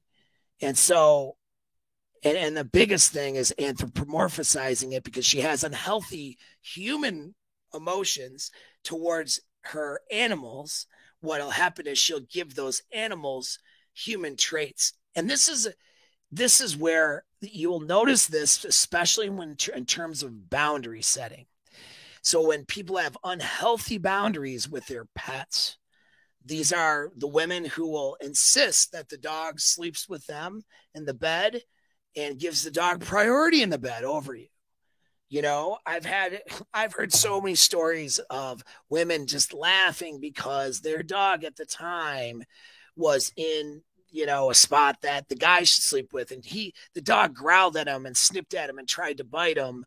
And the guy, she wouldn't take control of the dog, and she would laugh at it and say, well, that's what you get. And, it's like, what a piece of shit woman that is, treating your partner like trash, treating your partner like your dog has more relevance in your life than the human being that you're fucking. Can you imagine what the fuck? And guys will put up with that shit, and I just am beside myself. I've had people in my social circles, people in my personal relationships tell these stories. This is that thing of like, don't talk about the red pill sort of stuff, right? I mean, it's not so much a red pill. It's not even that. It's just when you know things, sometimes you have to bite your tongue, right? Because like I'll hear the shit and I'm literally like, I want to bite my tongue till it bleeds, because it's so disgusting and it's so abusive and it's accepted like it's normal. And you know who gets away with that shit? Women get away with that shit. And again, this is one of those situations where, yes, it's the women. I cannot imagine a dude having his like Rottweiler, for example, or his, his pit bull or German Shepherd, big dog, let's say, sitting sitting in the spot that his girl should be sitting in the bed, growling at the girl, and the guy just laughs at her and says, well, looks like your spot was taken. Better go sleep on the couch, or better figure it out, or whatever. And just like laughing at it, you know what I mean? And just like acting like, letting her deal with it. Well, I guess you better, she's in your spot, better figure it out. That guy would be demonized as being abusive. Could you imagine a guy treating his dog as a higher priority and better than the chick that he's sleeping with, or his wife, or his girlfriend, or the mother of his kids? Could you imagine that? I can't. That, I mean, it happens probably, but I never hear about anything like that because that's so fucked up, right? If I hear about that, that's an abusive relationship. And we compartmentalizing it going, damn, like, yeah, that's abusive, of course. So why was that okay for a woman to do it? Why? It's not okay. And that's my point. It's not okay. In fact, it's far from okay. And if you're a dude and that's what your fucking weird chick is doing, she ain't your chick no more, dude. Fucking grab your things and say, listen, obviously you have a relationship with a dog that is replaced your romantic relationships enough where I don't want to fucking be here. So I'll see you later. And you grab your shit, you fucking bounce, dude. Don't put up with that kind of stuff. That's abusive sort of behavior. And not necessarily physically, but almost at a kind of an emotional level, right? When a woman is treating her pets like they have more of a priority than you as her romantic partner, get the fuck out, dude. And again, that's one of those things. If the shoe is on the other foot and the guy was doing that to the girl, he would be deemed as abusive and as a real piece of shit. And you know what? I don't disagree. But then that applies to women too who do it. And they do it like it's a regular, normal thing. And I'll sit there when I've been out in social circles and girls laugh and tell the story about how her little, her Mr. fucking Bigglesworth or her Groucho Marx or her, Spike, the dog or whatever, and a lot of times they're larger breeds too in these stories, right? Where they can do some damage on the guy. And it's like, yeah, she didn't, he took his spot and growled at him and this and that. And how the dog's possessive over her, not wanting the guy to have that, place in her life. And she'll laugh at it and she'll support it, and think that it's funny and think it's cute. It's not fucking cute. It's fucking disgusting. And you're a disgusting human being. And so that's how I feel about it. But it's not just how I feel about it. That's what the data here is. That's unhealthy. All right. You're not going to get a professional worth a grain of salt that's going to disagree with that. But yet it's normalized. It's normalized and it shouldn't be. All right. But yeah, so some things that you'll notice, and that's when it really crosses in, is the sleeping position is a big deal. Because look, dogs are instinctual animals. What do they care about? Food and water, right? And then where they sleep. That's it. That's their main priorities. Food, water, and sleep. So the place in which they sleep becomes a territorial thing, especially for dogs. The dog is not a higher order person in the relationship and in the family. So the dog doesn't get a priority sleeping arrangement. That's not even healthy for the dog. Because what ends up happening is the dog builds unhealthy attachments when dogs get overprotective of their owners, when dogs get aggressive towards other people. It's because they're being put in this place where they have this equal or, these equal, I guess you could say, privileges or, equal standing of the human being. And then they're not in a framework as a lower order animal. Lower order means lower intelligence, right? Operating more on instinct. They're not in a framework of being obedient to their owner who is caretaking for them and making decisions for them, right? And so they are put in a higher, or as they're treated like a higher order being.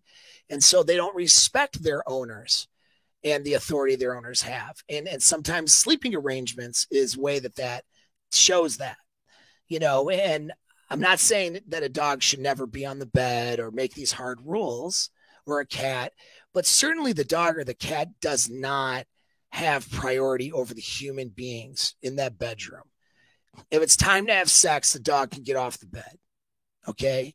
The cat can get off the bed, right? If the guy's going to go lay on his side of the bed, the dog can fucking move. And if the dog gets aggressive, then he gets disciplined and, isn't allowed to have that position anymore. Maybe the dog isn't on the bed anymore. It's better to even but it's actually better to crate train your dog. Give your dog. I'm not going to get into dog training because now we'll get into the weeds of what's good and what's not with the dog people out there. And it's not the point of the video. But I mean, I would argue crate training your animal and training your animal to have its own space, and have that framework depending on it. Depending, right? Is if you get them as a puppy, that's a healthier framework than giving the dog rule of your house. And that's what you'll notice with these women with unhealthy relationships. They let their animals run their house. Especially terrible when they're collecting animals, collecting pets. They got 11 cats and the cats just are every fucking where. And there's no human space now, right? Cats are shitting and gagging up fur balls and scratching up the house and fucking everything up and everywhere. There's no attempt at creating a boundary. And that's a problem. And they do this because their relationship is unhealthy.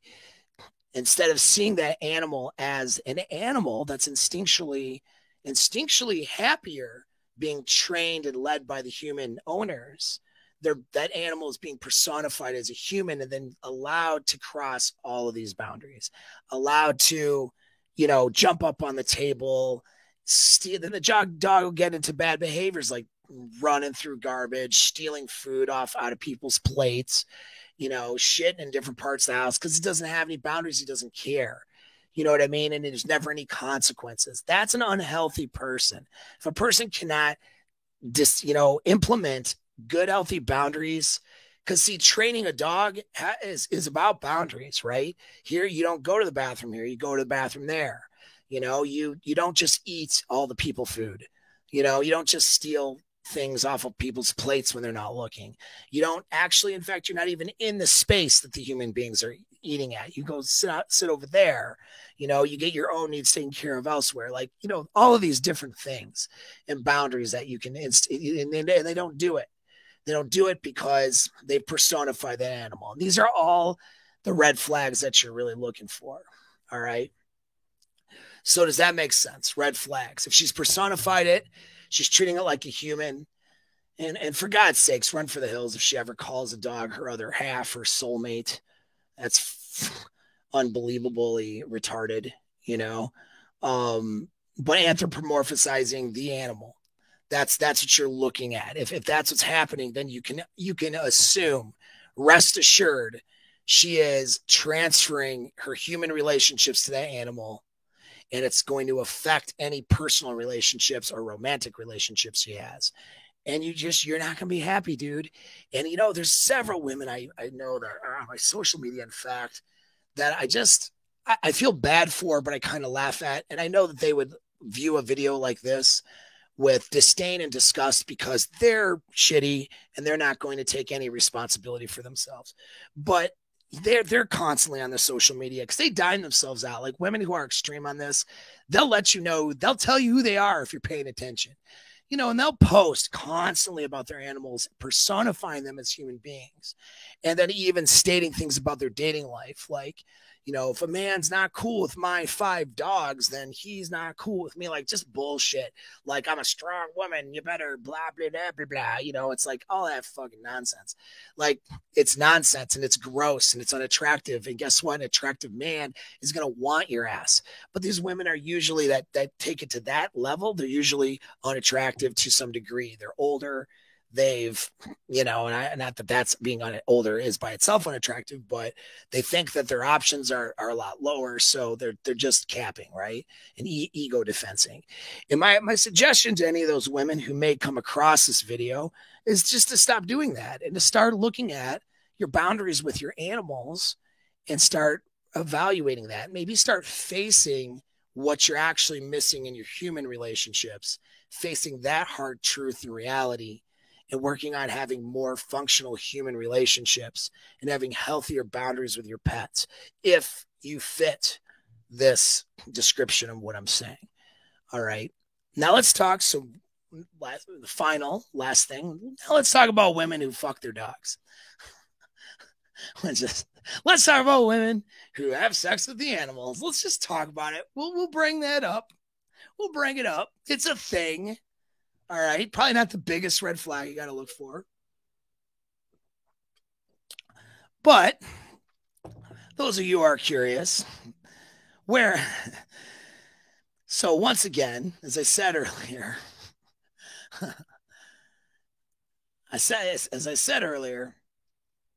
all right. Actually, you know what? I'm going to go through the chat a little bit before we talk about all the women banging their pets. Let's see here.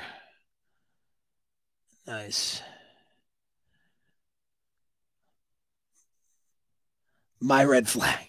My dog begs for my Popeyes and I give in because he's cute and I'm weak. Yes. That's you know what though? Here's the thing. That the dogs are in dude, they're trained, they're instinctually wired to do that. They know how to manipulate human emotions because that's how they got their needs met.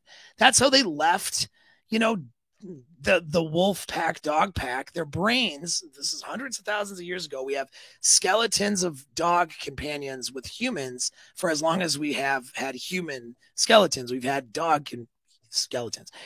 The theory is that wild animals domesticated themselves with humans. Pretty good theory, pretty sound. Well, that happened so many a couple 100,000 years ago. And so through that time, what you have with the dog, for example, because again, I love dogs, man. I've done a lot of research and stuff on dogs too. Is that the dog's brain has developed more socially. So the dog has a socially developed brain that's beyond a wolf, for example. So a wolf has more developed senses, more developed hunting and killing instincts and survival instincts. Whereas a lot of these dogs today, especially the way they've been bred, wouldn't survive like one cold night outside. You know what I mean? Where wolves have survival instincts, and those are highly developed. But what's not developed as much is the social instincts in the same with that would deal with complexities of emotions, right? So wolves are social animals too. They exist in packs, and there's a whole social environment, going on. And hopefully you guys are the alpha male of your one wolf packs. No, I'm just making a joke there for a second, but you get what I'm saying, right? There is brain development for wolves socially, but when you look at a dog's brain, there's more development in those social areas. So dogs are smarter when it comes to being part of a human or social team. And so your dog begging for Popeye's chicken, I think that your red flag is that you're eating Popeye's chicken to begin with, Diamond. So, bam. I'm just kidding. That shit's pretty good. So, but yeah, the red flag of I give into my dog. Well, yeah, and you shouldn't do that, but they're designed like they're instinctually wired to kind of get you to do that, right? And so that's something that's there. But you don't want to let that, because they're designed to get shit from you and beg at the table and make you feel bad with that sad look. You got to understand that's all their instincts developed. You know what I mean? How much level of sadness, there may be some level of sadness, but still an instinct that they've developed. And you reduce those negative, bad reactions from your pets and feelings by having healthy boundaries. If my dog knows he's never going to get something off the table from me ever, then he's going to stop trying. You know what I'm saying? Eventually, and he's going to start obeying other boundaries. Let's see what else. I like the spelling here. You're smarter on algorithms means sexually transmitted diseases from farking animals and then go out and then come back, or spreading some stuff for animals. Yeah, well, that's actually, I thought there was more there. Sorry. It's like, let's see here. Any other things in the chats? All right. Well, we'll get into now banging your animals. Banging your animals. Okay, so don't bang your animals. Don't go for girls who bang their animals. There's some girls on Twitter who have had, gotten, of course, everything's all about getting your 15-minute of fame, no matter how disgusting you decide to look. And you got chicks on there talking about how she bangs her dog and stuff like that on Twitter. That's a thing that then gets passed around as an internet meme.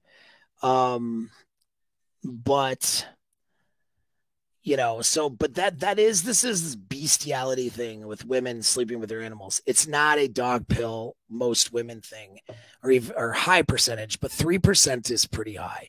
The book Secret Garden has an entire chapter dedicated to women writing about their fantasies with animals. An entire no shit mother effing chapter. Okay, so like If you're not familiar with the Secret Garden by what's her name, something Friday, whatever. This is a book in the 70s where this woman had collected letters from women talking about their sexual fantasies, and there's a whole damn chapter on it. So, yeah, it's not Nancy Friday. Thank you. Nancy Friday was the name. It's a good book, by the way. You want to understand how female arousal and fantasy works. That's a great read, because that was back in the 70s when there was a lot more social embarrassment for their fantasies than today. You wouldn't have had a Twitter account claiming bestiality back then at the level of commonness that women might do today. Has everyone seen a donkey show in Mexico? I would rather not see a donkey show in Mexico. In fact, see, I'm not like that dude who likes to watch this shit, man. There's some dudes out there just because the shock effect will get it. We'll watch the stuff. I think it's, I don't want that to pollute my brain.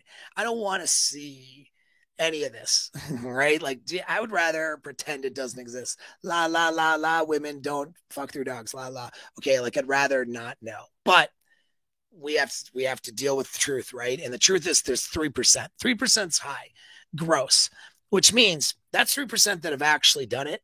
Okay, that's what we think. There's like a few different sources. One says 2, one says 3.5, or close to 4, but we're looking at 3%, right? Yeah. And so women being, there's a historical aspect of this too, women being, sexualized with animals, right? And there's a whole psychological component to it. I'm not even going to get into it, but yes, that can definitely does happen. It's pretty gross, but it's not a majority. There's a Vice article that where the of course Vice, right? That they're not going to get into heterosexual relationships. That's taboo for them, but they'll get into bestiality. Of course, fill in the blanks there. But at any rate, but this is just a transference of those emotions, right? And those things that should be reserved for human beings gets transferred now into the animal, and then that gets even sexualized. The reason why it's such a high percentage, 3% that have actually done it, and probably a higher percentage of those that have fantasized. I cannot find any data about women who fantasized about it, but we have to assume it's a higher percentage because there's always going to be, just like there's a high percentage of women who fantasize about gangbangs, but most of those women will never actually do a gangbang, okay? There's the fantasy and there's reality. There's always going to be more people who might harbor a fantasy or have harbored a fantasy for something who would never actually act on that fantasy.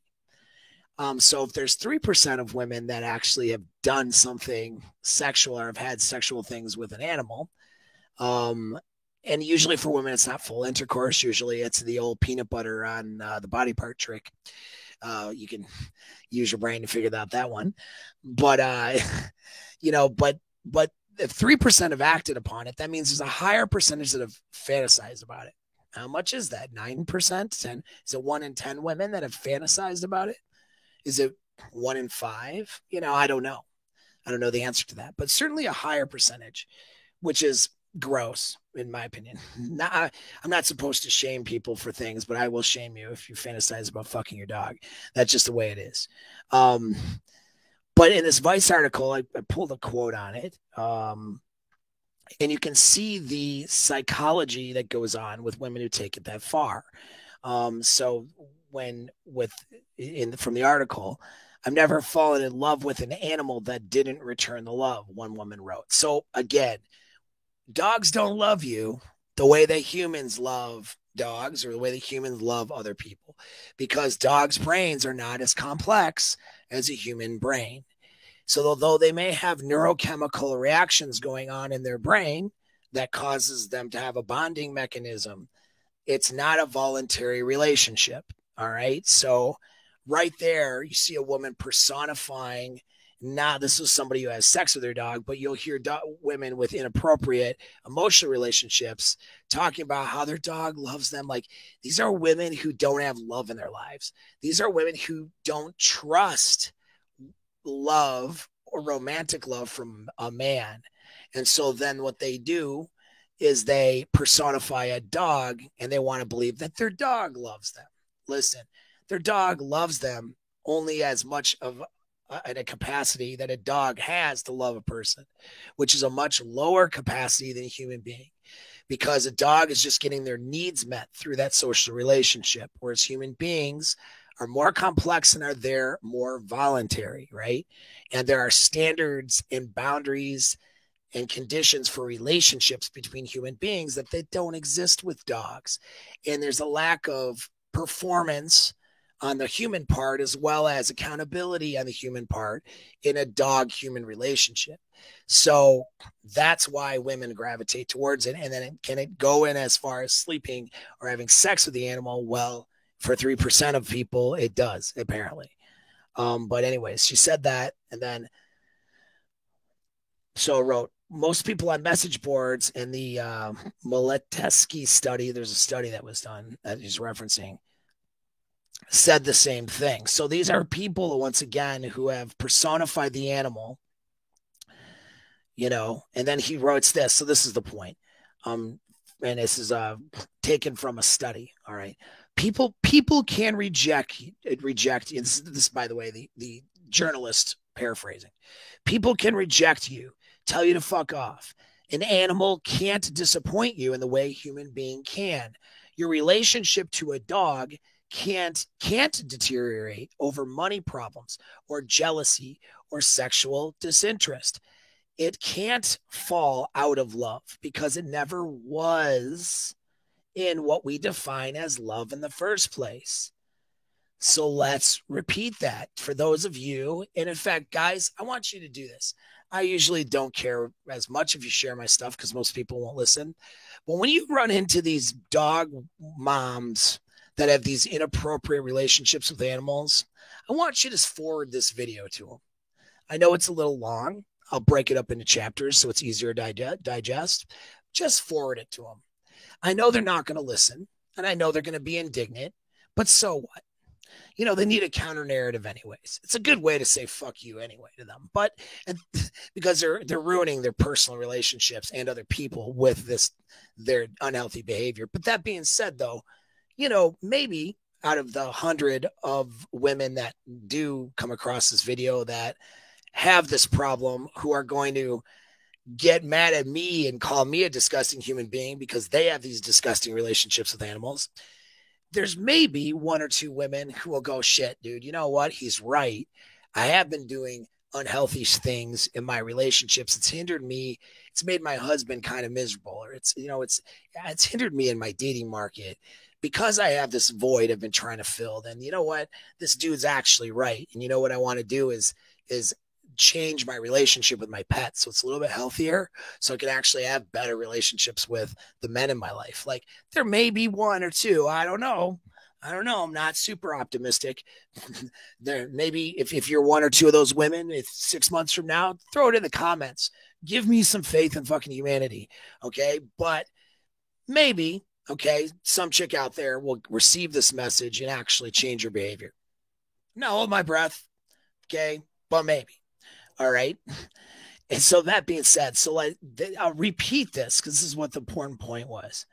People can reject you, tell you to fuck off, an animal can't disappoint you in the way that a human being can. Your relationship to a dog can't deteriorate over money problems or jealousy or sexual disinterest. It can't fall out of love. You can't fall out of love with your dog, or your dog cannot fall out of love with you, because it was never in what we define as love in the first place. All right. Goes on to say, a sexual relationship with an animal. So this is the girl in the sexual relationship part of it. A sexual relationship with an animal is basic, simple, and never emotionally exhausting because it's one-sided. On the flip side, you can't keep a person hostage over your domestic rule the way you can an animal.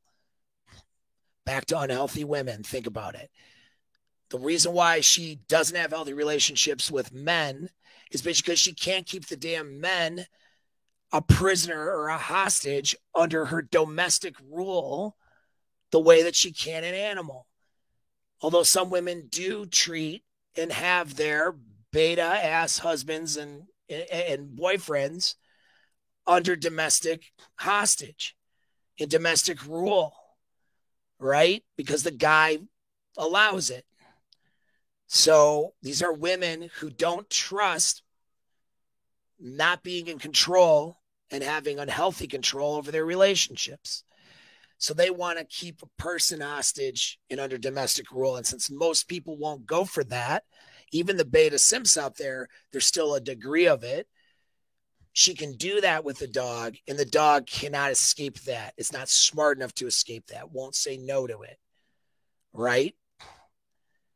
So, and then this is the journalist that said, although no zoophile or beast forum, because this investigative journalist was looking into this, confessed to seeing her relationship as having a power dynamic, there's no way it wouldn't be. So the big red flag, okay, is the power dynamic and her inability to have a healthy power dynamic with a man. Not just women who fuck dogs, but women who have unhealthy relationships and emotions with these animals. Women who can't love another person in a healthy way. Because love, by the way, we define it in a romantic sense in every which way. Because love is kind of a container where blah fucking blah. But in every which way we define it, it involves two human beings voluntarily showing up to the relationship. There is no voluntary showing up to a relationship for a dog. This is why the dog doesn't reject you and doesn't fall out of love with you, because there isn't any love in the first place. He's not deciding amongst all the other potential owners out there, which owner do I choose to give my love to like that? Doesn't work that way. It all comes down to instincts and triggers and experiences and needs. It's reactionary. A dog's not like, that's it. You've upset me for the last time, Stacy. Mr. Bigglesworth is leaving and he grabs his suitcase and storms out, like that fucking doesn't happen ever, because a dog is not a higher order animal. And so the love between a human and a pet is not the same as love between two human beings. And it arguably is not truthfully, depending on how you define love, right? It's not truthfully love at all, because it's not based on voluntary, thinking and abilities. There's no standards to meet. There's no conditions to meet. And some would say, well, it's unconditional. It's not even that, because it's just there already based on instinct. Unconditional love is a choice to love someone despite the conditions, all right? Which no romantic relationship is truly unconditional.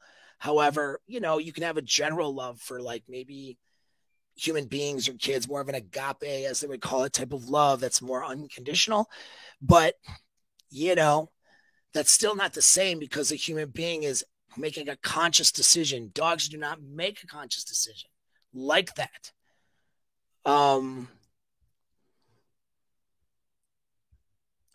Question: was the most attractive thing in werewolf, or I think I mean werewolf, right?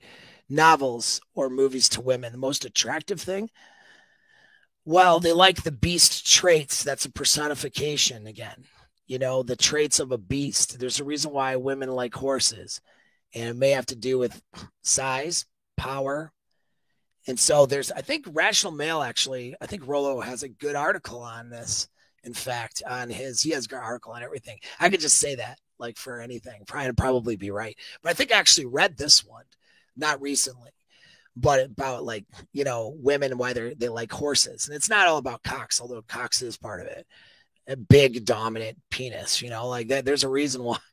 Sorry, sorry to trigger you guys, but it's a thing. But it's not even so much that aspect, though.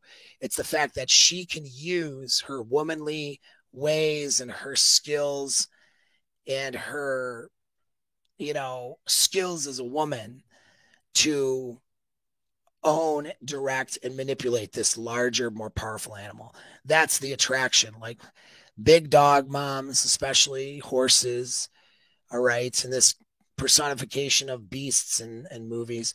This is all the woman being able to have power over the stronger, more powerful, generally more masculine force.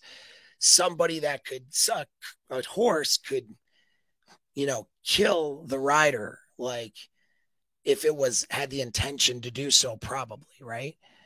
And yet the rider has the leadership and ownership over the horse, even though the horse is a bigger and powerful, more powerful animal.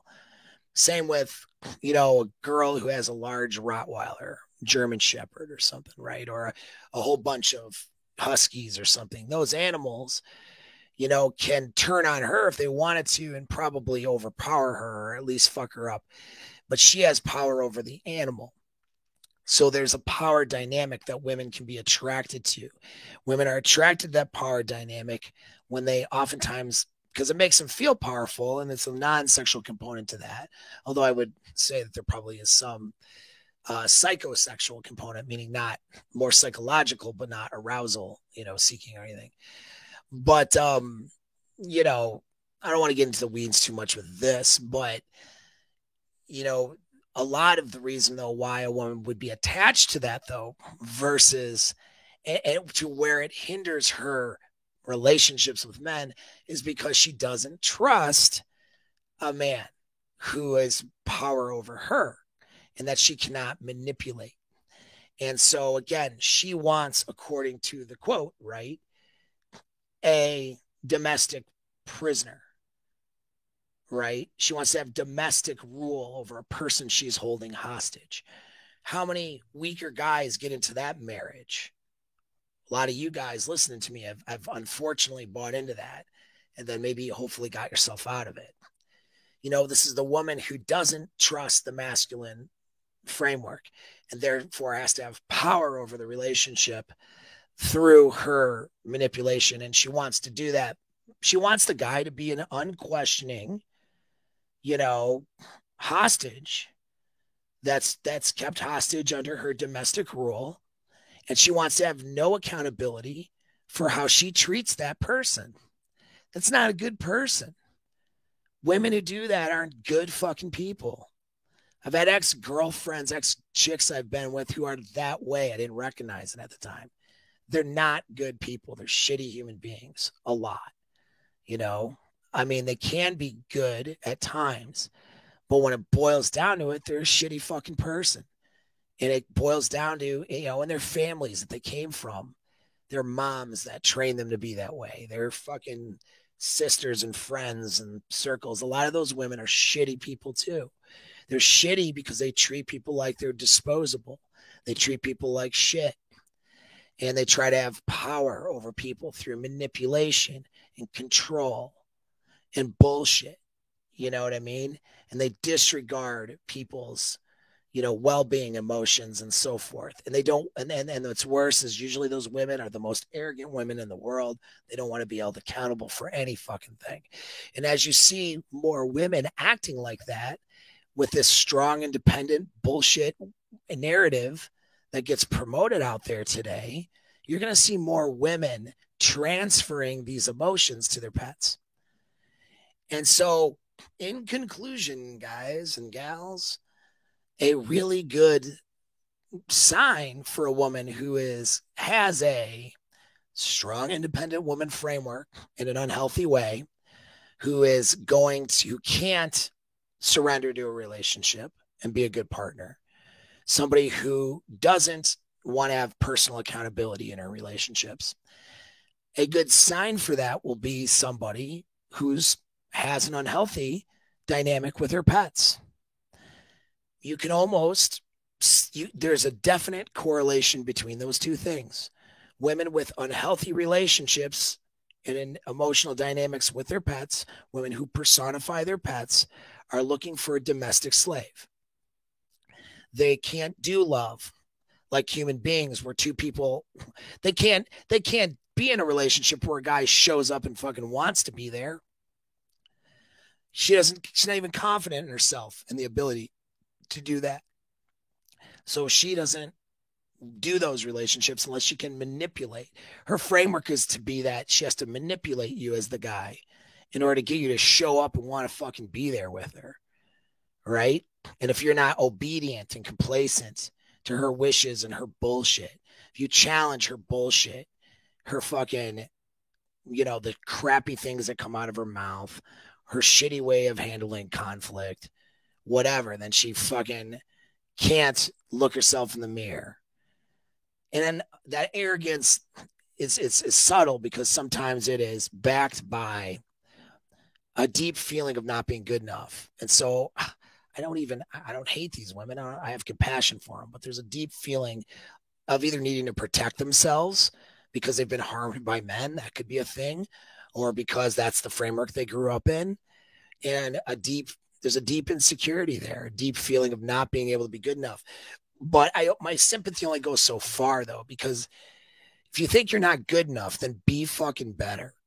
This is what I tell my male coaching clients, too, to a degree anyway. If you think you're not good enough, you got to work on your mindset and your inner game. But if you're objectively not good enough, then be fucking better. Change your mind, but also change your life, right? Actually be better. Don't just lie to yourself and take accountability. And unfortunately, some of these women who do this are shielding themselves from taking those healthy steps. And there's no accountability, that they're taking for themselves. And they feel bad about themselves. And then all those bad feelings, they puke that up on their male partners because the emotions, they give the gift of their emotions to their dog. And so to the people in their lives, the men in their lives, they give them the shit. They give them the resentment. They give them their domineering behavior because they're not good enough and they were unwilling to take that accountability. That is miserable. And so many guys are stuck in that relationship, have been in that relationship, are, dealing with a divorce, a breakup over a woman like that. And all of these guys with all that shit, you often see pets as a product of that dynamic. Unhealthy relationships with pets. Sometimes unhealthy relationships with children too, right? But she transfers those emotions of love and need for comfort away from her partner to somebody or something else. And it's not always the guy that she's going to go bang, guys. It's not always her cheating. Sometimes it's right under your nose. Sometimes it's that dog that you thought was healthy and good for the family. She's now transferred all of that stuff to that animal. So one last super chat before we go. If you don't come from an ideal family, how do you explain your background when they asked without seeming like a nutcase to your partner? Well, that's a great question, actually. A little off topic, but there's nothing wrong with that.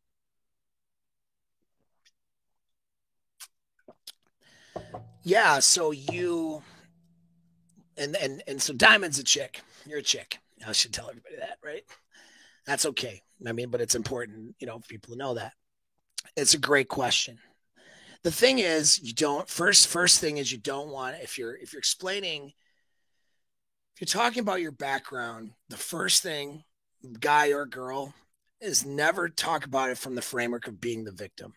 All right. Even though you may have been victimized by that experience, a partner doesn't want, well, hear me out because there's more to the statement I'm about to say. A partner doesn't want, a healthy partner doesn't want somebody who's hung up on bad events from her past, whether it's fucked up family, whether it's bad relationships or whatever. So a red flag is like when a woman shows up and she's puking up her problems. Now she's the victim because her last boyfriend was abusive or her dad was abusive or like this.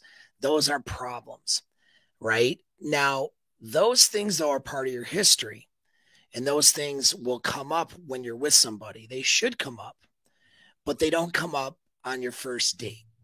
They don't come up on your first 3 dates, right?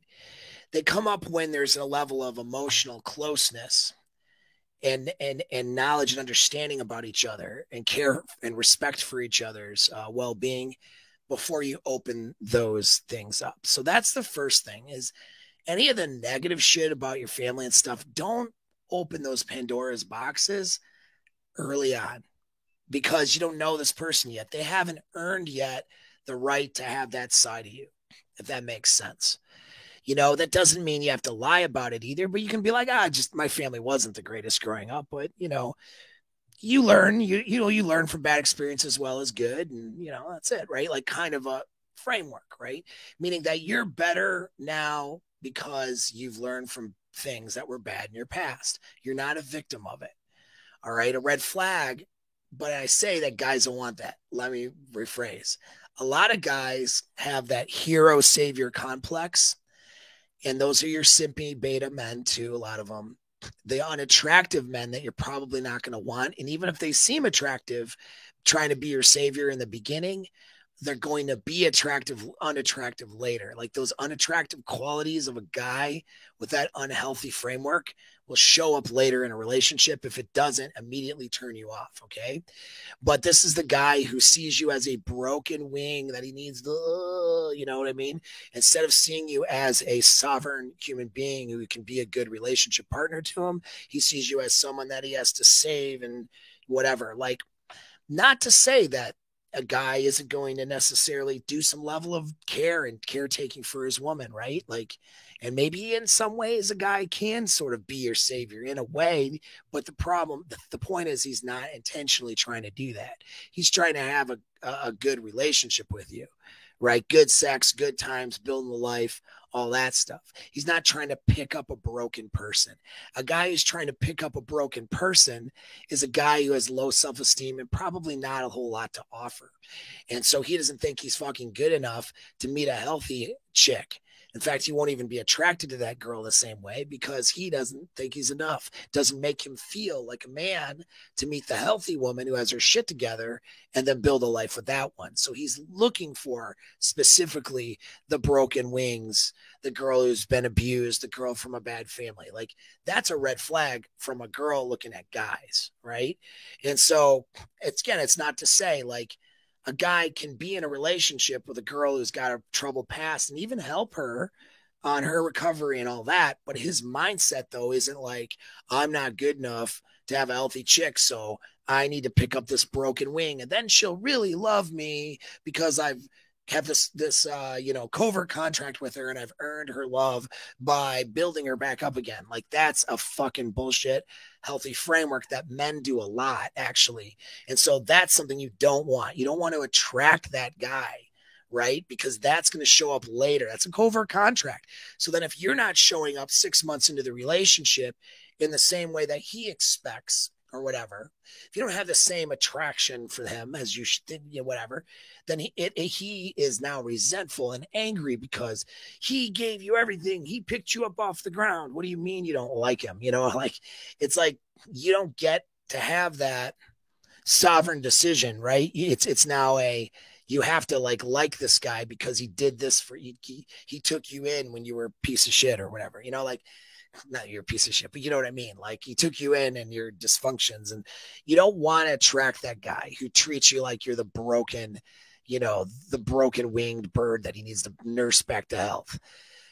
Again, though, there are guys who can be great partners to women who have things about them that they need to work on, but he doesn't show, he's not going, oh, I need to save her. I need to, whatever. That's not the framework. His framework is, in fact, I deserve a relationship with a healthy chick, and I'm going to give this girl a chance to work on her shit because her other qualities, so this is the difference between a guy who's healthy, who meets somebody who's maybe needs to work on some stuff and a guy who's unhealthy. The guy who's healthy knows he deserves, because he's a good dude, he knows he deserves a relationship with a healthy chick. He's not willing to compromise that. He's not willing to negotiate that. However, he sees his girlfriend, right, or his girl, as somebody with a lot of really great qualities, and he's willing to give her the time and willing to give her the opportunity to work on the other things she needs to work on, her trauma, her pasts, or whatever it may be, psychological issues, mental health things, you name it, right? And that can be healthy. There's nothing wrong with that. There's nothing wrong with a guy not discarding a woman when she's working on things. And certainly there's nothing wrong with a woman not discarding a man who's working on things. We're not perfect human beings. But the framework of that guy isn't that I'm repairing her so she can truly love me. The framework of that guy is I deserve a chick who doesn't have these issues and has these things under control. I'm going to give this one a chance because I have, I care about her. I got good emotions for her. We have a lot of good things going for us. And so I think she's capable of being better, and I'm going to give that the opportunity, right? And that's the framework. That guy is fine. That guy's not looking for a victim, and that guy's still going to run for the hills. The guy who accepts that woman with some of those issues, he would run for the hills if on the first date you're talking about your childhood abuse. And rightfully so, because you're supposed to be putting your best foot forward in the beginning of a dating scenario, not just puking up all your problems on somebody and making it their burden. You see what I mean? Not saying you do that. All right. That's actually because most guys suck at game, and unfortunately they're talked way too, you're right. They do talk about themselves. A good guy is going to not talk about themselves as much. But here's the thing, though. You can think about and rehearse in your mind how you can talk about your past without being the victim and without getting into details. For example, I had, not a great upbringing with my biological father and some of his problems. But I don't get into that on a date if that comes up. I just be like, yeah, well, I talk about my relationship with my mom, which is good. I talk about my brothers. You see what I mean? I talk about positive aspects. My dad's not around. I haven't talked to him in a long time. He's not around. He's not healthy. He's not a good dude, man. Just the way it is. Breeze over it. Next topic. I don't need to get into that shit. You know what I mean? Because I'm not trying to dump. I don't have any issues with my past, first of all. I'm over all of that shit. I don't care. It doesn't affect me badly. But that being said, I don't want to dump any of that on this person, even if it were, whether or not it affects me or not. So that's the first step. Don't bring it into the discussions. Don't bring your family traumas and experiences into early relationship discussions, dating and stuff. That's something when you feel emotionally close with somebody and you can feel like you can open up and you want to talk about those things, and that person's willing to listen. That's when you bring that stuff up. But here's the thing, though, Diamond, if you're concerned about this, that tells me, too, that you probably have unresolved stuff about the past there. And that's what I would work on yourself, right, is to work on, because this any dude you're with or can get with is not his responsibility to work on your shit. He can be a good partner. He can be a good help to you, but it's not his job, And so it's your job to work on that stuff. So you don't bring that shit to your relationship, And so if you're worried about that, that tells me you haven't worked out stuff about those things, possibly, right? And so that's the best thing you can do, is to do that mindset work and internal work, whether it's with a therapist or whether it's there's a lot of different modalities you can take. I don't know the details of it, but, working on releasing the negative effects of traumatic things from your past relationships. That's why I do EMDR therapy with my clients, because those traumatic things should not be a burden to your future partners. And that's what a healthy guy, not because he's a bad person, but that's something he's going to, whether he verbalizes it or not, that's something he's going to notice. You know what I mean? Is that this person is bringing her problems to me and making them my problems. And that's not good. That's not healthy, right? Because a healthy guy's not going to want to do that to you. So he's not going to want to be with somebody who does that to them, right? And so that's how you handle that, is that you handle it from a standpoint of you're the one handling it. You got it under control. You're not a victim of it. And it's also not something you make a focal point, in the beginning. And your comment here is, I'm just insecure because I can't say my parents are happily married for 40 years. Like, so what? That is tunnel vision there, my dear. That's like when I bought a black Dodge Ram and I realized that every freaking guy has a black Dodge Ram in Michigan anyway, apparently, where there's a lot of snow. It's like, yeah, you know what I mean? That's your reticular activating system, meaning you notice things, you pay more attention to things that are in your awareness system because you're insecure about this. This is something that you're just more aware of. You're more aware of guys with parents who hadn't been divorced or whatever, and less aware. But the reality is 60% of people are divorced. Most of the guys you run into, at least 60% of them, are going to have divorced parents. And then out of the ones who don't have divorced parents, their parents are not in the ideal relationships. You're all going to run into 10% of men who have their parents are in ideal relationships. But what you will run into, though, is the guy is not going to tell you his parents are not in an ideal relationship on the first couple dates because he doesn't want to give you a red flag. He's not going to talk about it. If he's a healthy guy, he's not going to puke up his childhood experiences and his problems. You see what I mean? So you're going to get a biased from a guy you're dating. It's going to be a little biased anyways, meaning you're not going to get the whole story right away about how fucked up his mom and dad are, even if they're married. You know what I'm saying? So that's going to be breezed over. And so you got to understand that.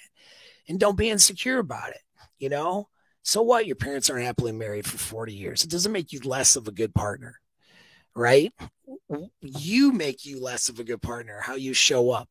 If you're like, my parents were fucked up, but I learned from that. That caused me to have to figure out relationships because I didn't have a good model. And that I think that's made me a better partner than a lot of people who just model after their parents, whether those things their parents did were good or bad. That's true statement right there. You actually are you potentially are a better person for somebody if you are, because the lack of, you're not looking at the model that your parents left you with, which isn't a good one, and not, taking like responsibility for, okay, I don't have good models here, so I need to learn something, right? You're taking responsibility for your knowledge and your development and how relationships should go. That's something most people don't do. They're just working on automatic and doing what feels right based on the models they've already seen. That makes you more valuable, not less. People who come, the reason why dysfunctional family is a red flag is because the women that come from them don't take personal responsibility for their trauma and their experiences and their framework and their unhealthy habits that they inherited from those families. They're not taking any responsibility for them. They're instead justifying them as if they're good, and they're not even aware of them. In any talk about, maybe that's not a good way to go. They're not facing those things. This is what makes these women bad partners, not because of the experiences themselves by themselves. So you can flip that around very easily by just taking owning your shit, like recognizing, hey, I don't have a good model. I need to learn stuff. I mean, that's okay. I'm the same with me. I didn't have a good model growing up. I mean, my mom was a great mom, but not really good with her relationships. So I had to figure that out on my own. And look what it got me. It got me to not only figuring it out on my own, but being able to coach other men on how to be successful with it and how to have success in my own life with it. I mean, I'm very happy with how my life's gone in that regards. And is going in that regards. And so are my partners, generally speaking. So I mean, it's not a death sentence. You need to stop being insecure about it. And you need to work, you need to face the things you need to face, work on it, and make so you're not a victim of it. And if you're not a victim of it, and if you are showing up healthier, a guy worth a shit will notice, and it won't cause you any problems. Well, that was a good little derail, though, and a great question. All right. But I'm going to close it now. Again, make sure that you are subscribing to both my channels, links in the description. Follow me on social media. Get the cheat proof guide and get on my email list because I'm putting out actionable stuff there. And if you're interested in that mastermind before I open advertisements up again, shoot me an email or a message. Thanks. Take care.